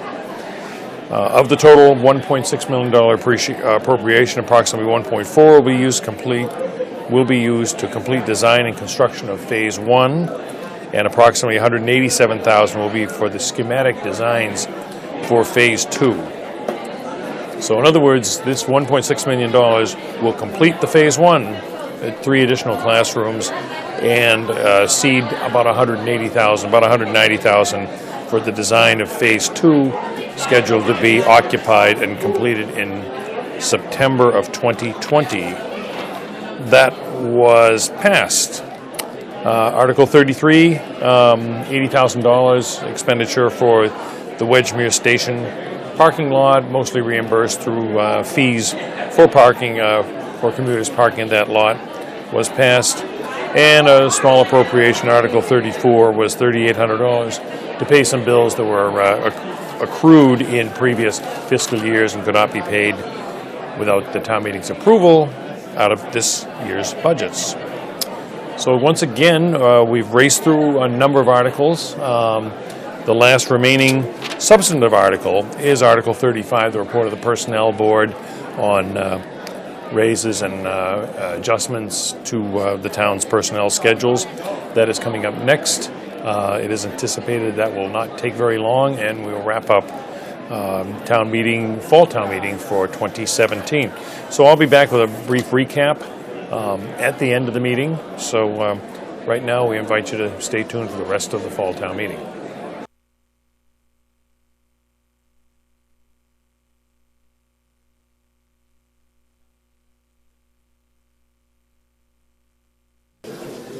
The town meeting will come to order. We'll return to our session, and we are at Article 35. Under Article 35, there are some 14 separate motions. It will be presented to us by the Personnel Board on a consolidated basis, but because the motions involve differing appropriations for differing concerns and differing amounts, we will entertain debate on the motions separately at the preference of the meeting. So under Article 35, motion number 1, it's moved and seconded that the town transfer $92,536 from the fiscal year 2017 unallocated wage account 0312501 voted at the 2016 Springtown meeting, Article 32, and $81,370 from free cash to the fiscal year 2018 unallocated wage account 0312511, originally voted at the 2017 Springtown meeting, Article 36, to provide additional available funds for the fiscal year 2018 related salary adjustments. On behalf of the motions and the proponent, the Personnel Board, Peter Scheimetz, the chairperson. Mr. Scheimetz. Thank you, Mr. Moderator. Okay, so because there are a lot of numbers, this was good practice after last year. So anyway, we have a number of contracts that were settled, some of them while we were sitting at the table at our last meeting. So this is a very quick and ongoing process. Because of those new contracts, we are going to move some money around to pay for them. So some of these motions are to move money, and some of these motions to accept the contract, and let's start going through them. Okay. Let me use the right button here. Okay. First off, in motion 1, we will be moving some money around to pay for the contracts. There was enough money set aside in the unallocated wage budget for 2017 to pay for the increases that we incur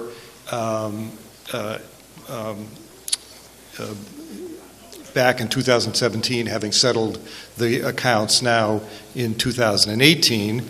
However, the cost of the change in the contracts that occur in FY 2018 are not coverable from the money that we set aside in the unallocated wage for 2018.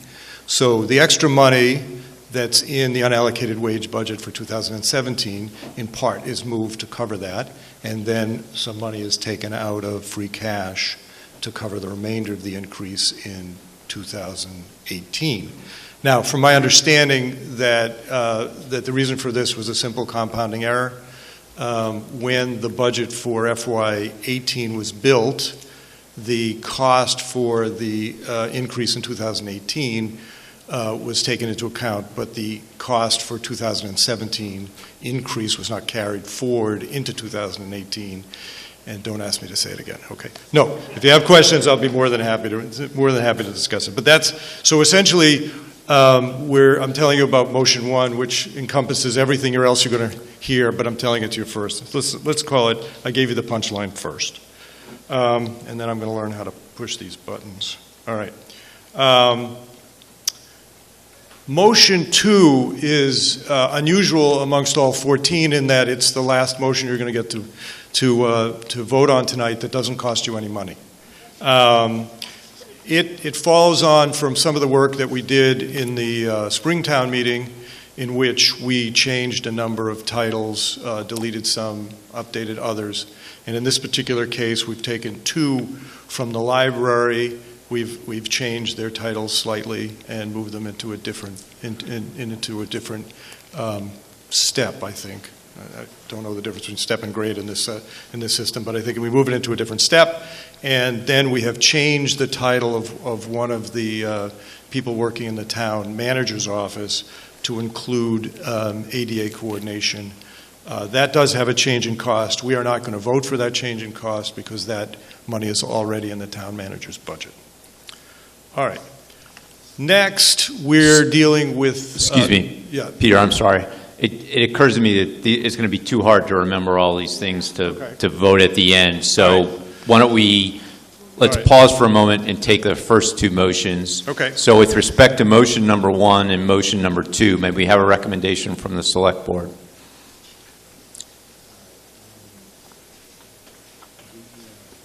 The select board recommends favorable action. And may we have a recommendation from the finance committee? Finance Committee recommends favorable action. So the motion number 1 comes before the town meeting as previously stated by the chair. All those in favor? Aye. Any opposed? The motion passes. Under motion number 2, it's moved and seconded that the town's compensation plan be amended effective January 1, 2018, as recommended by the town manager and the personnel board as set forth in Appendix A, amendment to position title change, reclassification and classifications, and the changes are as set forth with particularity on page 2 of the Article 35 handout as presented to the town meeting. Further on the motion, all those in favor? Any opposed? Motion passes. Thanks, Peter. If you could proceed with motion number 3. Okey-doke. All right. Motion number 3 is an increase to the non-union wages. This is a 0.5% increase. We had increased their wages at the beginning of the fiscal year 2%. This is to move their wage increase in line with the wage increases that most of the, in fact, all of the contracts got. Some of the money that is paying for this is coming out of the unallocated wages, and some of it is coming out of the water and sewer retained earnings and the recreation department, and that is drawn appropriately depending on the department that the people are working in. Do you want to go for it? No, I think we'll consider 3 and 4 together. May we have a recommendation? Yeah. Did you have don't have a separate slide on 4, right? No. So motion 3 is to accept the change and change the resulting salary scales in the town, and motion 4 is to pay for it. And may we have a recommendation from the select board? As Peter mentioned, this brings the non-union personnel into line with the agreements we have with now 5 of 6 unions representing the rest of the employees. So we recommend favorable action. And may we have a recommendation from the Finance Committee? Finance Committee recommends favorable action. So under motion number 3, it's moved and seconded that schedules 2, CS clerical, 3, professional technical, 4, management, 5, miscellaneous, and 6, recreation of the town's compensation plan be amended to reflect wage adjustments for the municipal non-union employees of the town as recommended by the town manager and the personnel board as set forth in Appendix B, amendment to municipal non-union personnel wage adjustments for fiscal year 2018. Ms. Welch.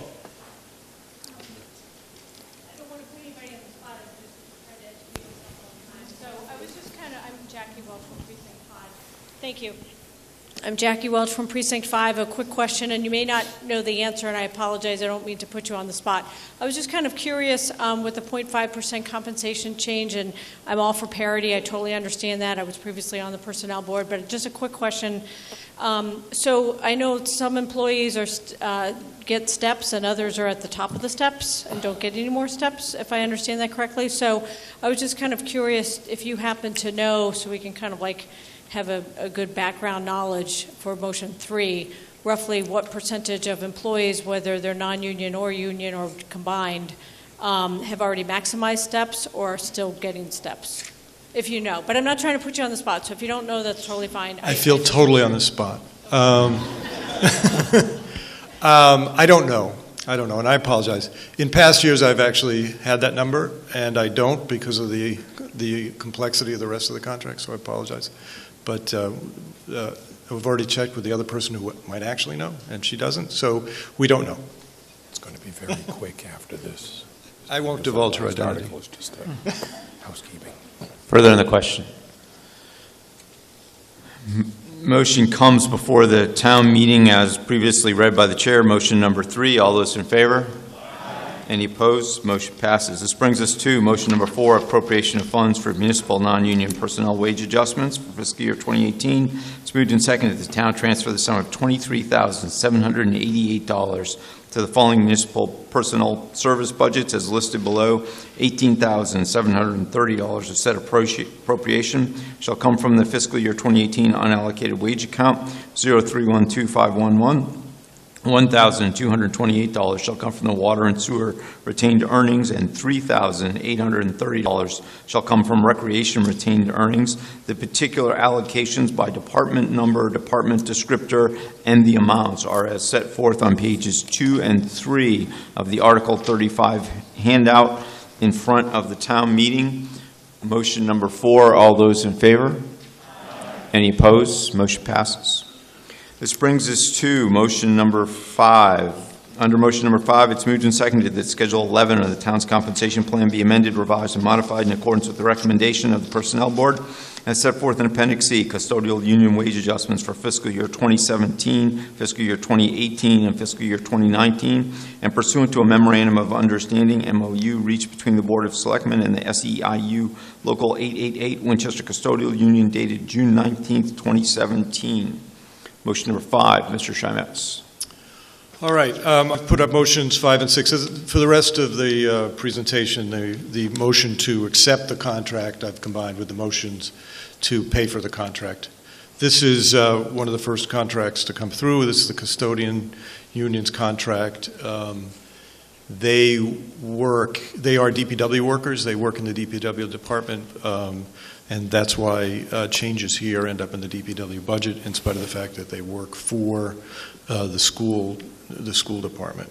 I haven't listed up on the screen. I have not listed the exact changes of the compensation. That's in your. The cost of living increases. That's in your handout. But I believe it comes to roughly, having a little trouble, roughly 7.25% over the life of the contract. It comes in retroactively for FY17, retroactively for the beginning of FY18.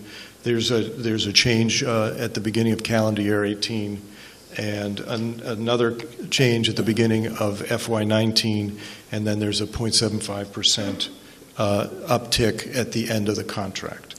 Some of them are, some of them aren't. This one's 0.75 at the middle of calendar 2019, and I've lost track of what fiscal year that's going to be. There are a couple other changes.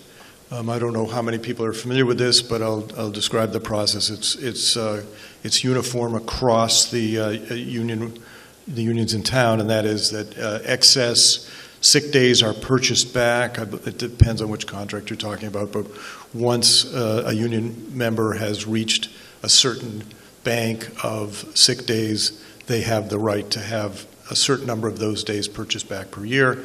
In this particular contract, the town has increased the amount of money that they will purchase those days back from $75 to $100. In this particular union, and this is true across many unions, the town offers a stipend to purchase shoes, and that stipend has increased by $50 from people who have worked there 5 years at $200 to $250 was $200, and people who have worked there 10 years, it was $250, and it's gone to $300.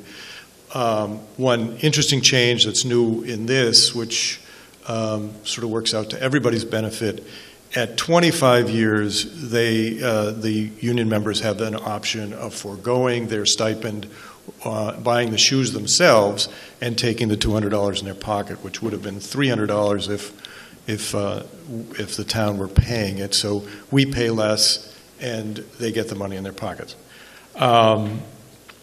And then motion 6 is to pay for it. And so we move money out of the unallocated budgets into the FY 18 DPW budget to pay for it.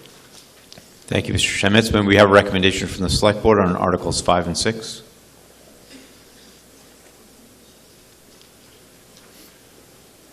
The Select Board recommends favorable action. This is the result of many months of negotiation with this particular union. So we recommend, we believe it's a fair settlement for both the town and for the employees. And may we have a recommendation from the Finance Committee? Finance Committee recommends favorable action. Further on the question, motion comes, yes, Mr. Wilson.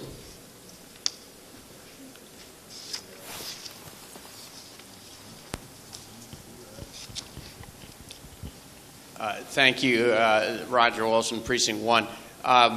I want to know if I'm correct in calculating the percent increase on these using the custodians as an example. So that I calculate fiscal year 17 is a 3.7% increase, and fiscal year 18 3.9. When you include the table 11, or schedule 11, which is already budgeted, and then these so-called costs of living, which applies to partial year. I'm just, is that the ballpark experience of the employee and the cost to the town? Mr. Schemitz, in response to the town meeting member's question. All right, so I'll give you the data I have, which is not tabulated the way you're asking the question. So what you see there is, well, first of all, the custodial workers are buried in the total DPW worker line, and the step increases that you're calling out from Schedule 11 are already built in to the base. And so they were not carried in unallocated wages and were not moved across. So these numbers, what you're seeing is what is the difference between how we built the budget and then what we're moving in unallocated wages or out of free cash. So as you can see, the overall DPW is going up 2.18 or 2.2% in FY17, so retrospective. And it's 5.38% in FY19, and that, for a large measure, represents changes in the DPW contract at large, and not what you're seeing in the custodial. So when we talk about the DPW workers in general, you'll see why that is more than 2% a year. But anyway, I had intended to give this whole talk at once, so we would have gotten this before your votes. But so I can go back to this for each successive motion. But as you can see, for the most part, the rest of these budgets are 2% a year. But as you point out, that's because any step increases, which are not a part of the contract, are already built into the budget. Mr. Wilson, further on the question. I wanted to follow up.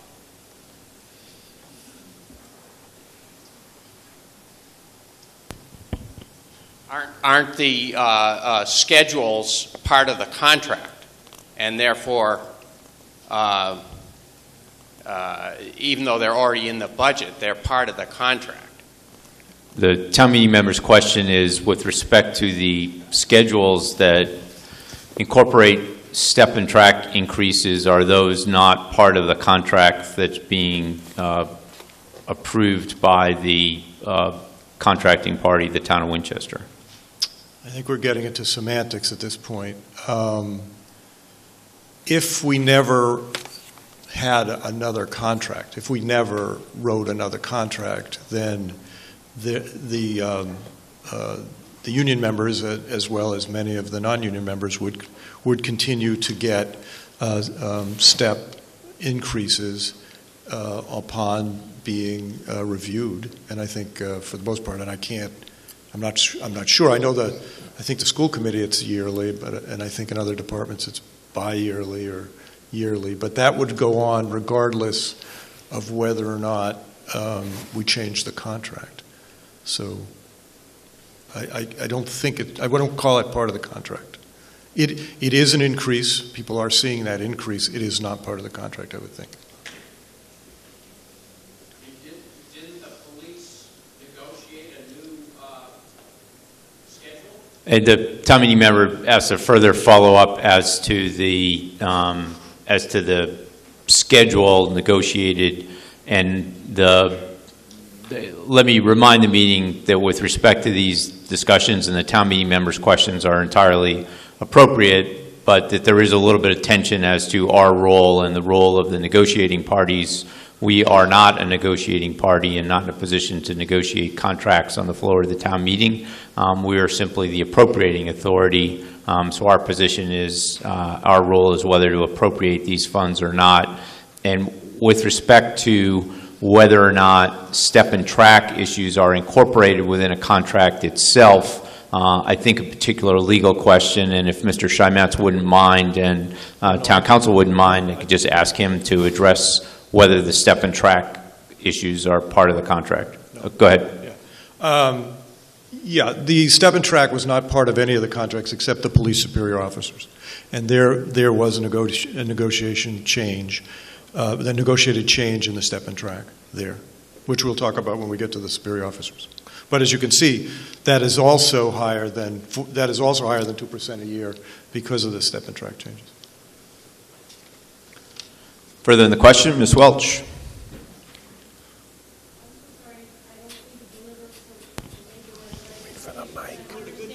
This chart, I'm so sorry, and I understand what town moderator just said, but just very briefly so we can understand this chart.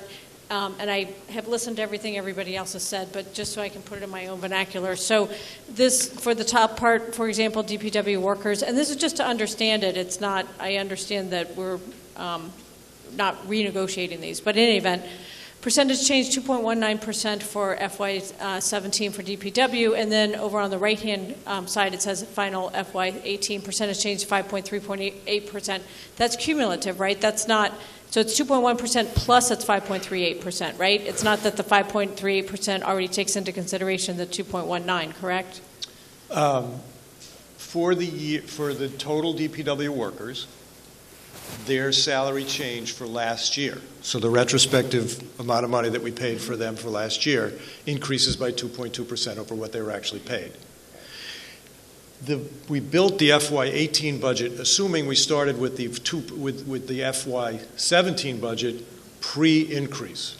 So we increased the budget between FY17 pre-increase to the FY18 budget pre-increase. Then we now have to pay for the FY17 increase taken into FY18 plus the increase they get in FY18. So the increase is 5.38%, of which some of... It's cumulative. Okay, that's what I wanted to ask because it's with all due respect, it was a little confusing not knowing that because otherwise it could be misinterpreted to believing that it's 2.19% plus 5.38%. So thank you so much for that clarification. Very much appreciate it. Thank you. Further on the question? Motion comes before the town meeting under motion number 5 as previously stated by the chair. All those in favor? Aye. Any opposed? Motion passes. This brings us to the appropriation part of motion number 5, which is motion number 6. It's moved and seconded that the town transfer the sum of $80,596 to the Department of Public Works Personal Services Budget Department 4100 to fund increases in wages for employees of the SEIU Local 888 Winchester DPW Custodial Union for fiscal year 2017 and fiscal year 2018. $22,804 of said appropriation shall come from the fiscal year 2017 unallocated wage account 0312501, and $57,792 shall come from the fiscal year 2018 unallocated wage account 0312511.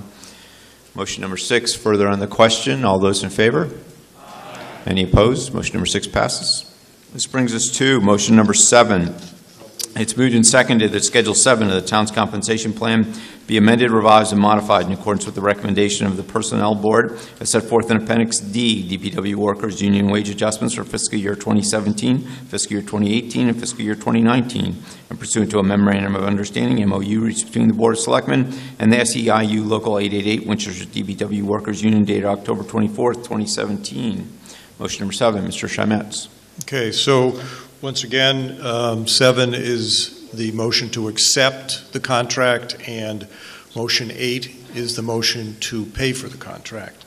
This is the DPW workers in general, so everybody in the DPW department except, these are all the union members of the DPW department except for the custodians.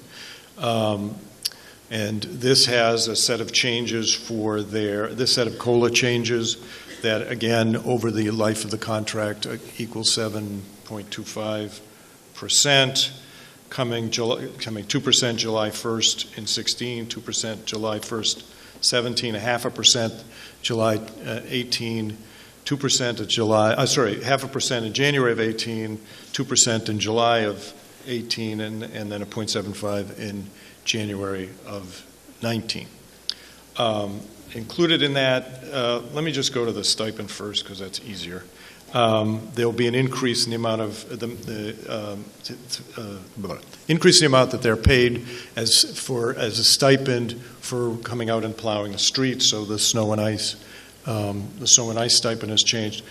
Now the 7%, which is a little more confusing, there is a one-time per employee 7% of their base salary stipend will be paid to the 4 most senior individuals who apply for it, who have, let me see, well, they have to be at least 50 years old and they at least 10 years of service. So, assuming you're 50 years old, you're at least 50 years old, you have at least 10 years of service, and you are one of the most senior 4 people to apply for this in a given year, you are eligible for a one-time 7% stipend. And the effect of that was shown. Sorry, I got to go flipping around the. Let me make sure I get the right one here. The effect of that can be seen in. All right, I'm really waving a light around. Okay, so the effect of that can be seen over there, and the percent change is 5.3. So you'll notice the others come in. The next two, the firefighters and the police, come in at about 2% a year. That one comes at 5.35. So it's about 3.38%. So the net added 1.38% change in that contract due to that provision.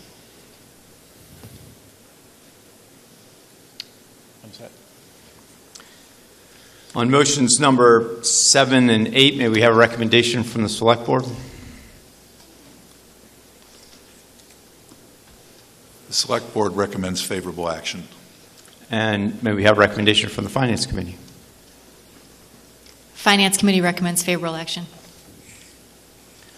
Motion comes, yes, Mr. Dixon.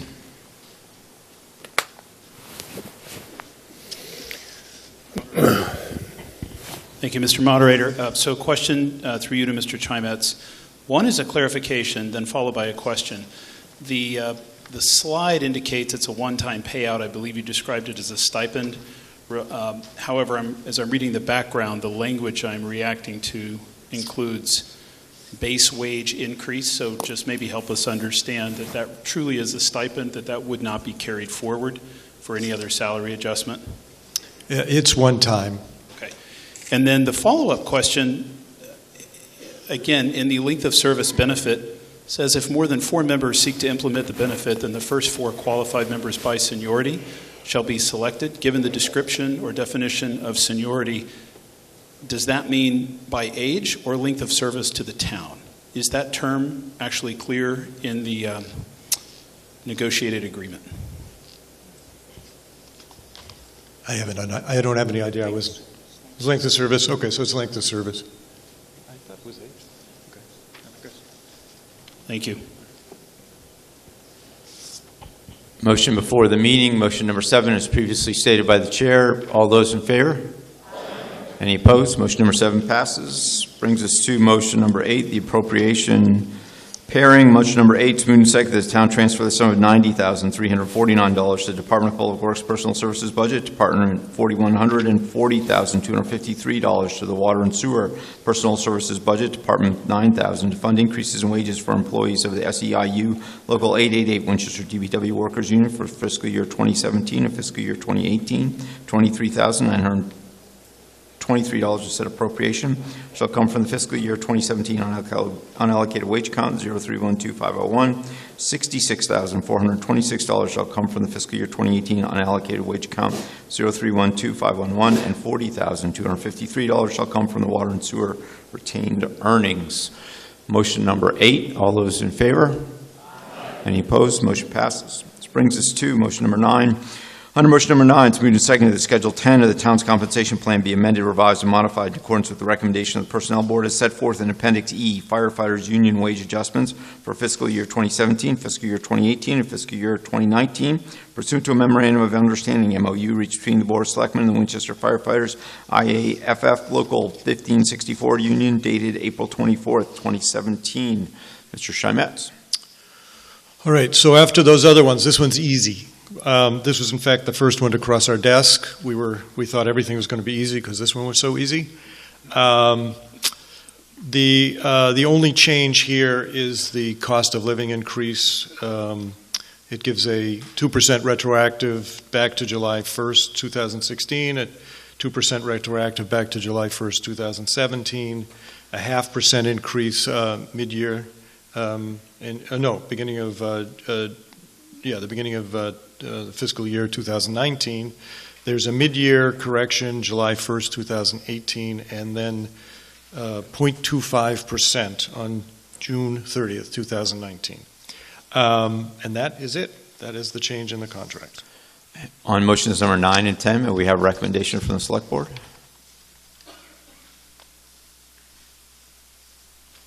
The board recommends favorable action. And may we have a recommendation from the Finance Committee? Finance Committee recommends favorable action. Motion number 9, further in the question, Mr. Wilson.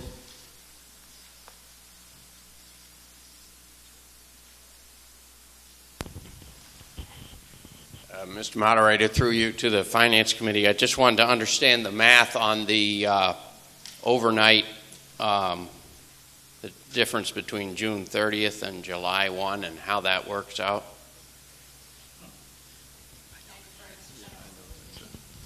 It's $58. I wanted it in percentage if I could. Sure. I'll calculate it. No, I have no idea. But I will put up a slide which will give you all that you need to calculate it. Okay, so the firefighters' budget for the we don't have that information. I can only take a guess. But it's going to be something like 2% times 4.2 million, 1.02 times 4.2 million divided into 58. It's 3.01%. For the year. So the colloquy between Mr. Wilson and Mr. Chimetz, for those not following it, results in Mr. Wilson's determination that the annual percentage adjustment is 3.01%, as stated by the town meeting member. Further in the question, motion number 9 under Article 35, as previously stated by the chair. All those in favor? Any opposed? Motion number 9 passes. This brings us to motion number 10, which is the appropriation part of this contract. Under motion number 10, it's moved and seconded that the town transfer the sum of $248,800 to the Fire Department Personnel Services budget, Department 2200, to fund increases in wages for employees of the Winchester Firefighters IAFF Local 1564 Union for fiscal year 2017 and fiscal year 2018. $85,025 of said appropriation shall come from the fiscal year 2017 unallocated wage account 0312501, and $163,775 shall come from the fiscal year 2018 unallocated wage account 0312511. Motion number 10, further on the question. All those in favor? Any opposed? Motion passes. This brings us to Article 35, motion number 11. Under motion number 11, it's moved and seconded that Schedule 8 of the town's compensation plan be amended, revised, and modified in accordance with the recommendation of the Personnel Board as set forth in Appendix F. Police Patrol Officers Union wage adjustments for fiscal year 2017, fiscal year 2018, fiscal year 2019, and pursuant to a memorandum of understanding, MOU, reached between the Board of Selectmen and the Winchester Police Patrol Officers Association, Mass Cop, dated October 23rd, 2017. Motion 11 is proponents, Personnel Board, Mr. Shimetz. Okay, we're back to complexity. Okay, so this again has the cost of living increase. Again, it comes out to 7.25% over the course of the, not compounded, just straight up added, 7.25% over the course of the contract.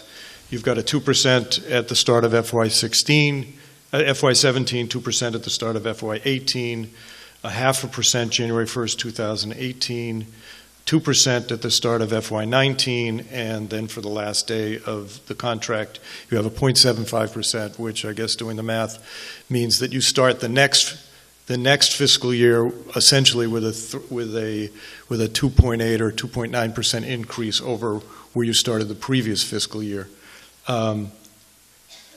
Okay, so that's the cost of living increase. There is a service increment. And unfortunately, I don't know how much that increased. Do you know how much the increases were for the longevity pay? Yes. So 5 years is that's about $130 each. Yeah. Okay. So each of those increments start at about $135 lower than they are now. So after 5 years, you'll get a longevity pay of $1,000. After 10 years, $1,300. 15, you get $1,650, 20, $2,000, and 25, $2,400. There's, I had to write it down. Yes. Okay. Was a lot of confusion after the state changed the Quinn Bill. So up until that point, there was a standardized state law called the Quinn Bill, which paid patrol officers a certain amount of money at a certain rate for educational advancement that they undertook during their tenure as Winchester police officers, but as their tenure as police officers anywhere in the state of Massachusetts. That ended in, I think, 2009 as part of across-the-board cost-cutting measures to deal with the downturn that we all remember. Many towns undertook to fund the Quinn Bill in various and sundry ways from that point. We did, and it was a bit of a patchwork, which we have now tried to pull together and rationalize. And that overall rationalization is a little too long to describe, but it is in your handout. I think we break it up by when the employees came to work here, and it falls into certain periods when they joined. But at the end of this process, it's been rationalized, and I think in a way that will allow all the patrol officers in Winchester Police Department to move forward in a uniform way.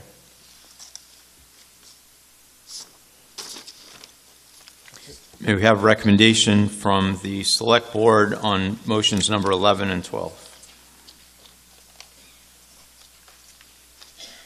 Yes, the board recognizes that some of these step increases are to bring our pay in line with the surrounding towns and stabilize our fire department, because last year we incurred a substantial amount of overtime cost because of staff deficiencies. So we recommend favorable action. So, Jim, did 11 and 12, I may have misstated. So this is the police patrol officers. Yes.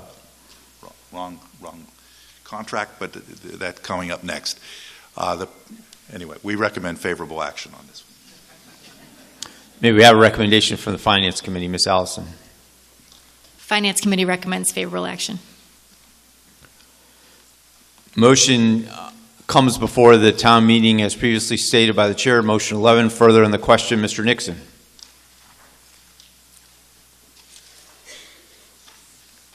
Feeling like a town meeting historian, on the subject of the Quinn bill, I just wanted to actually offer some thanks to the town manager, the board, and others on the negotiating team. I remember it must have been 2 contracts ago, former member of the board, chair at the time, Mr. Fontana, shared with town meeting that the state was withdrawing its support under the Quinn bill, as Mr. Chimetz just described, and he shared with town meeting that that would be a difficult measure to address in future collective bargaining agreements.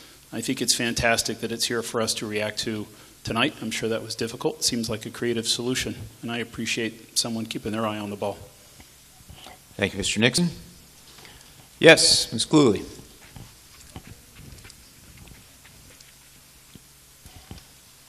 Did anyone cost out the Quinn bill changes? The question is whether the Quinn bill changes were costed out. Mr. Chimetz.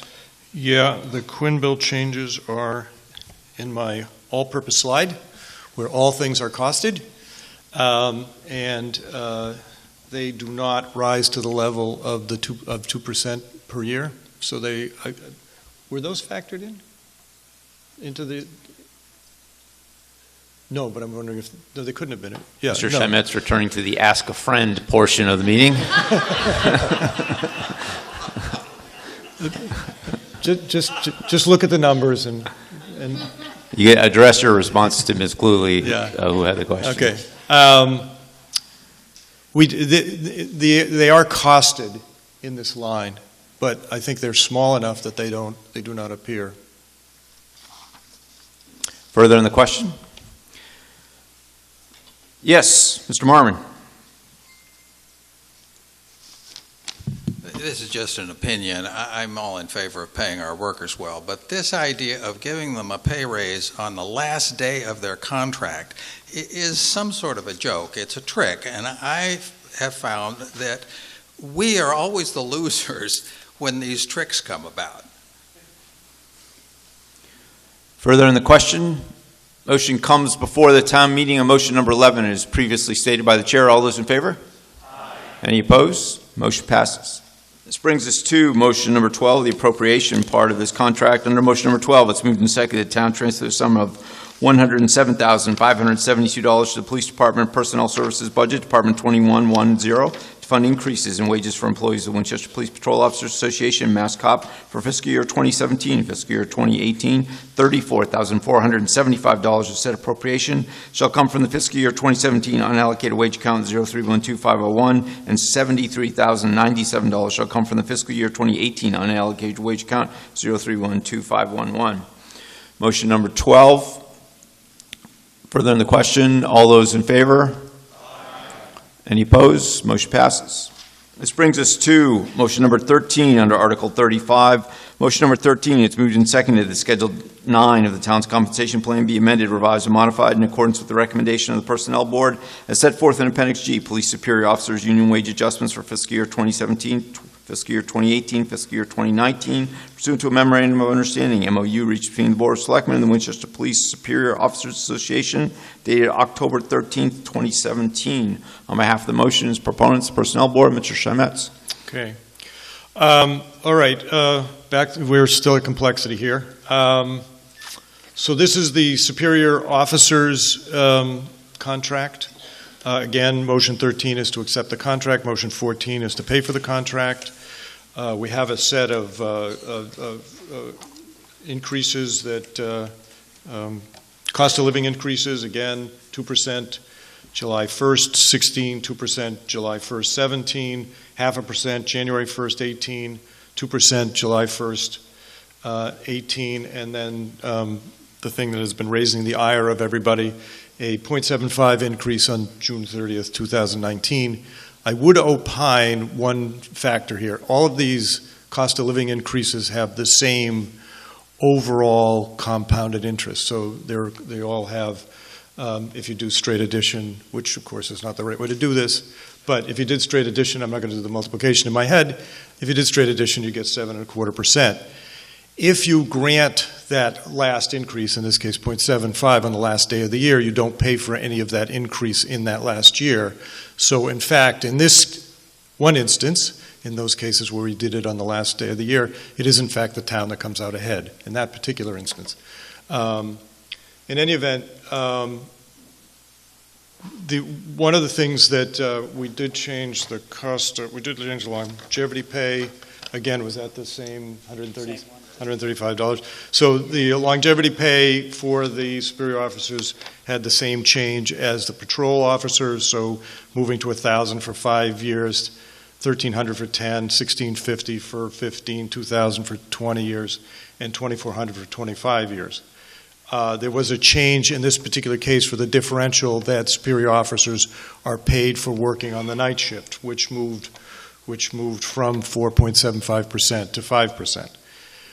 The last one is more complicated. This is the instance in which there was actually a change in the pay scale during the, as part of the contract. And in this particular case, the superior officers brought to the attention of the people they were negotiating with that the pay scale for superior officers in Winchester was significantly lower than surrounding towns. The town then did a salary survey for a basket of surrounding towns, the names of which I can't remember off the top of my head, but would be recognizable to you, and found that that was in fact true. Now that's a similar study that as the town performed last year and resulted in a number of changes in compensation that we took care of I believe it was at the Springtown meeting. In any event, in order to deal with those changes in compensation, they took a salary scale that had 4 steps in it.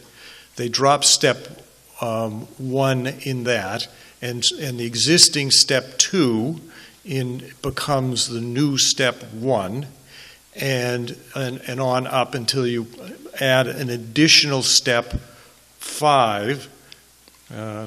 Yes, you add an additional step 5, and that step 5 is percentage-wise as much above the new step 4 as the new step 4 is above the old new step 3. So what we did is essentially just drop 1, slide it back, add 1 over, and so essentially we gave everybody a step increase to move them up into a range that is more in line with other towns. May we have a recommendation from the Select Board on Articles 13 and 14?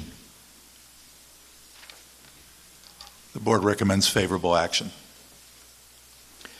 May we have a recommendation from the Finance Committee? Finance Committee recommends favorable action. Motion comes before the town meeting under motion number 13 as previously stated by the chair. Further in the question, Mr. Howley. I think that the contextual information you just gave, I'm speaking for myself, is very helpful. I think it's hard for town meeting members we rely, I think appropriately, on the hard work and negotiations. These are complicated matters. But I think these individual additions is very hard for us to understand their import. And I think the contextual information about how our very valued employees are paid, their compensation as compared to other towns, would be very helpful. It provides a kind of assurance that we're sort of operating in the right ballpark, which I think is hard to know unless you're more directly involved in the negotiation. So I would hope in the future, when that seems appropriate, we could sort of have that kind of information. Town meeting member observes that a market check in terms of surrounding communities would be helpful context for the meeting. Further in the question, Ms. Welch. Thank you. Jackie Welch, Precinct 5. Just another couple quick questions just for general background education's sake, and thank you so much for all of your hard work. Roughly how many superior officers are there in Winchester?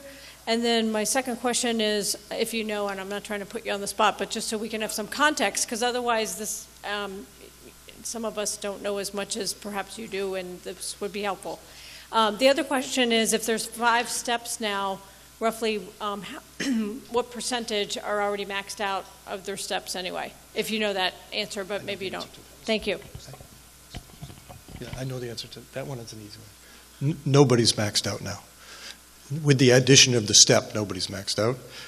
There are 11 superior officers, 4 lieutenants and 7, yeah. So 4 lieutenants and 7 sergeants. Any more questions? I'll take care of that, thanks. Okay. I know you'd like to leave, I just wanted to do one thing. I just wanted to do one thing before we move on. I did make this wicked cool slide so that everybody could understand the votes that they were going to take, because I was going to give the whole thing at once. So now for the last one. There's a wicked goal slide. And the numbers are right. And the numbers are right. Okay, motion before the town meeting, motion number 13, as previously stated by the chair. Further in the motion, all those in favor? Any opposed? Motion passes. This brings us to motion number 14, which is the appropriation counterpart for motion number 13. Under motion number 14, it's moved and seconded that the town transfer the sum of $88,609 to the Police Department Personal Services Budget, Department 2110, to fund increases in wages for employees of the Winchester Police Superior Officers Association for fiscal year 2017 and fiscal year 2018. $25,626 of said appropriation shall come from the fiscal year 2017 unallocated wage account 0312501, and $62,983 shall come from the fiscal year 2018 unallocated wage account 0312511. Motion number 14 is stated by the chair. Further on the question, all those in favor? Any opposed? Motion number 14 passes. Brings us to Article 36. Under Article 36, there are no motions before the meeting. This brings us to, yes, Mr. Bottaro with a point of order, a point of personal privilege, a random comment. For what purpose do you rise, sir? To make the motion to dissolve? Not quite. We have approved a number of capital projects this year. Mr. Bottaro, for what purpose do you seek to be recognized? I wish to recommend a study committee to unify the capital and operating financial oversight functions of the town meeting committees. I think the motion under 36, not previously being presented to the meeting, is out of order, lacking the necessary time period under the rules of the meeting.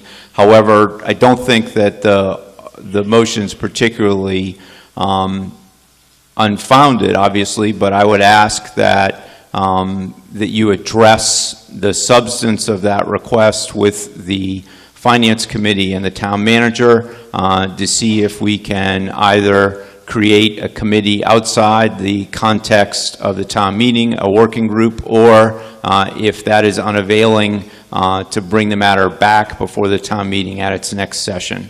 What a wonderful suggestion. So let's dissolve. Motion to dissolve having been made. All those in favor? Aye. Any opposed? Meeting is dissolved. Thank you very much.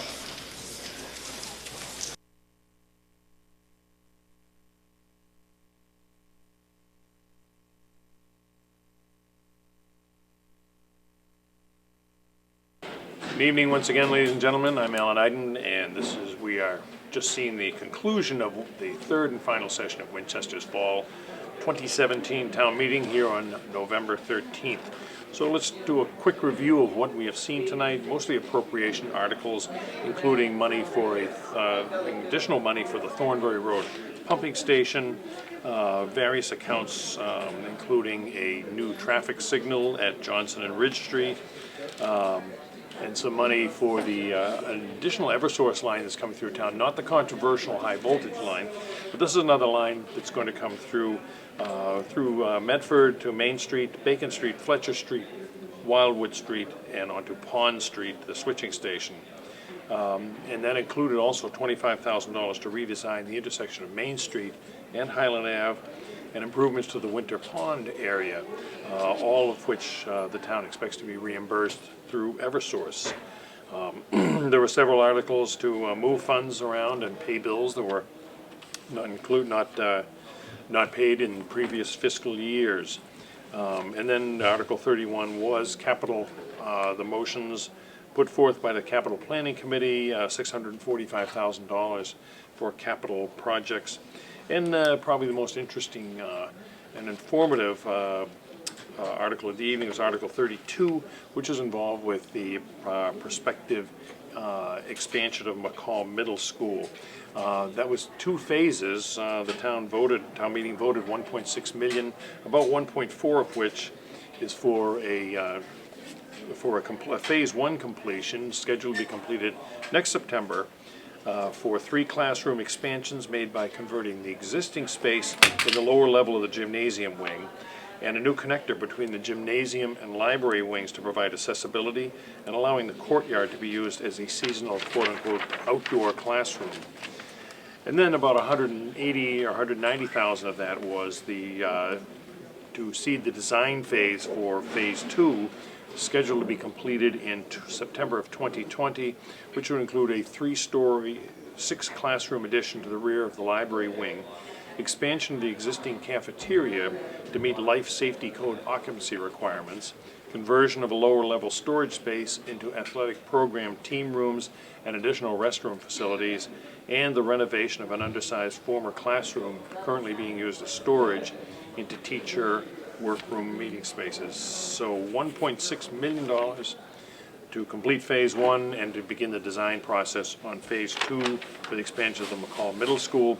One of the figures we heard was that the enrollment, when the last master plan was done, the enrollment was all Winchester schools was projected at about 4,000, and now projected to about 5,200 in 9 years rather, by 2026, so almost a 25% increase.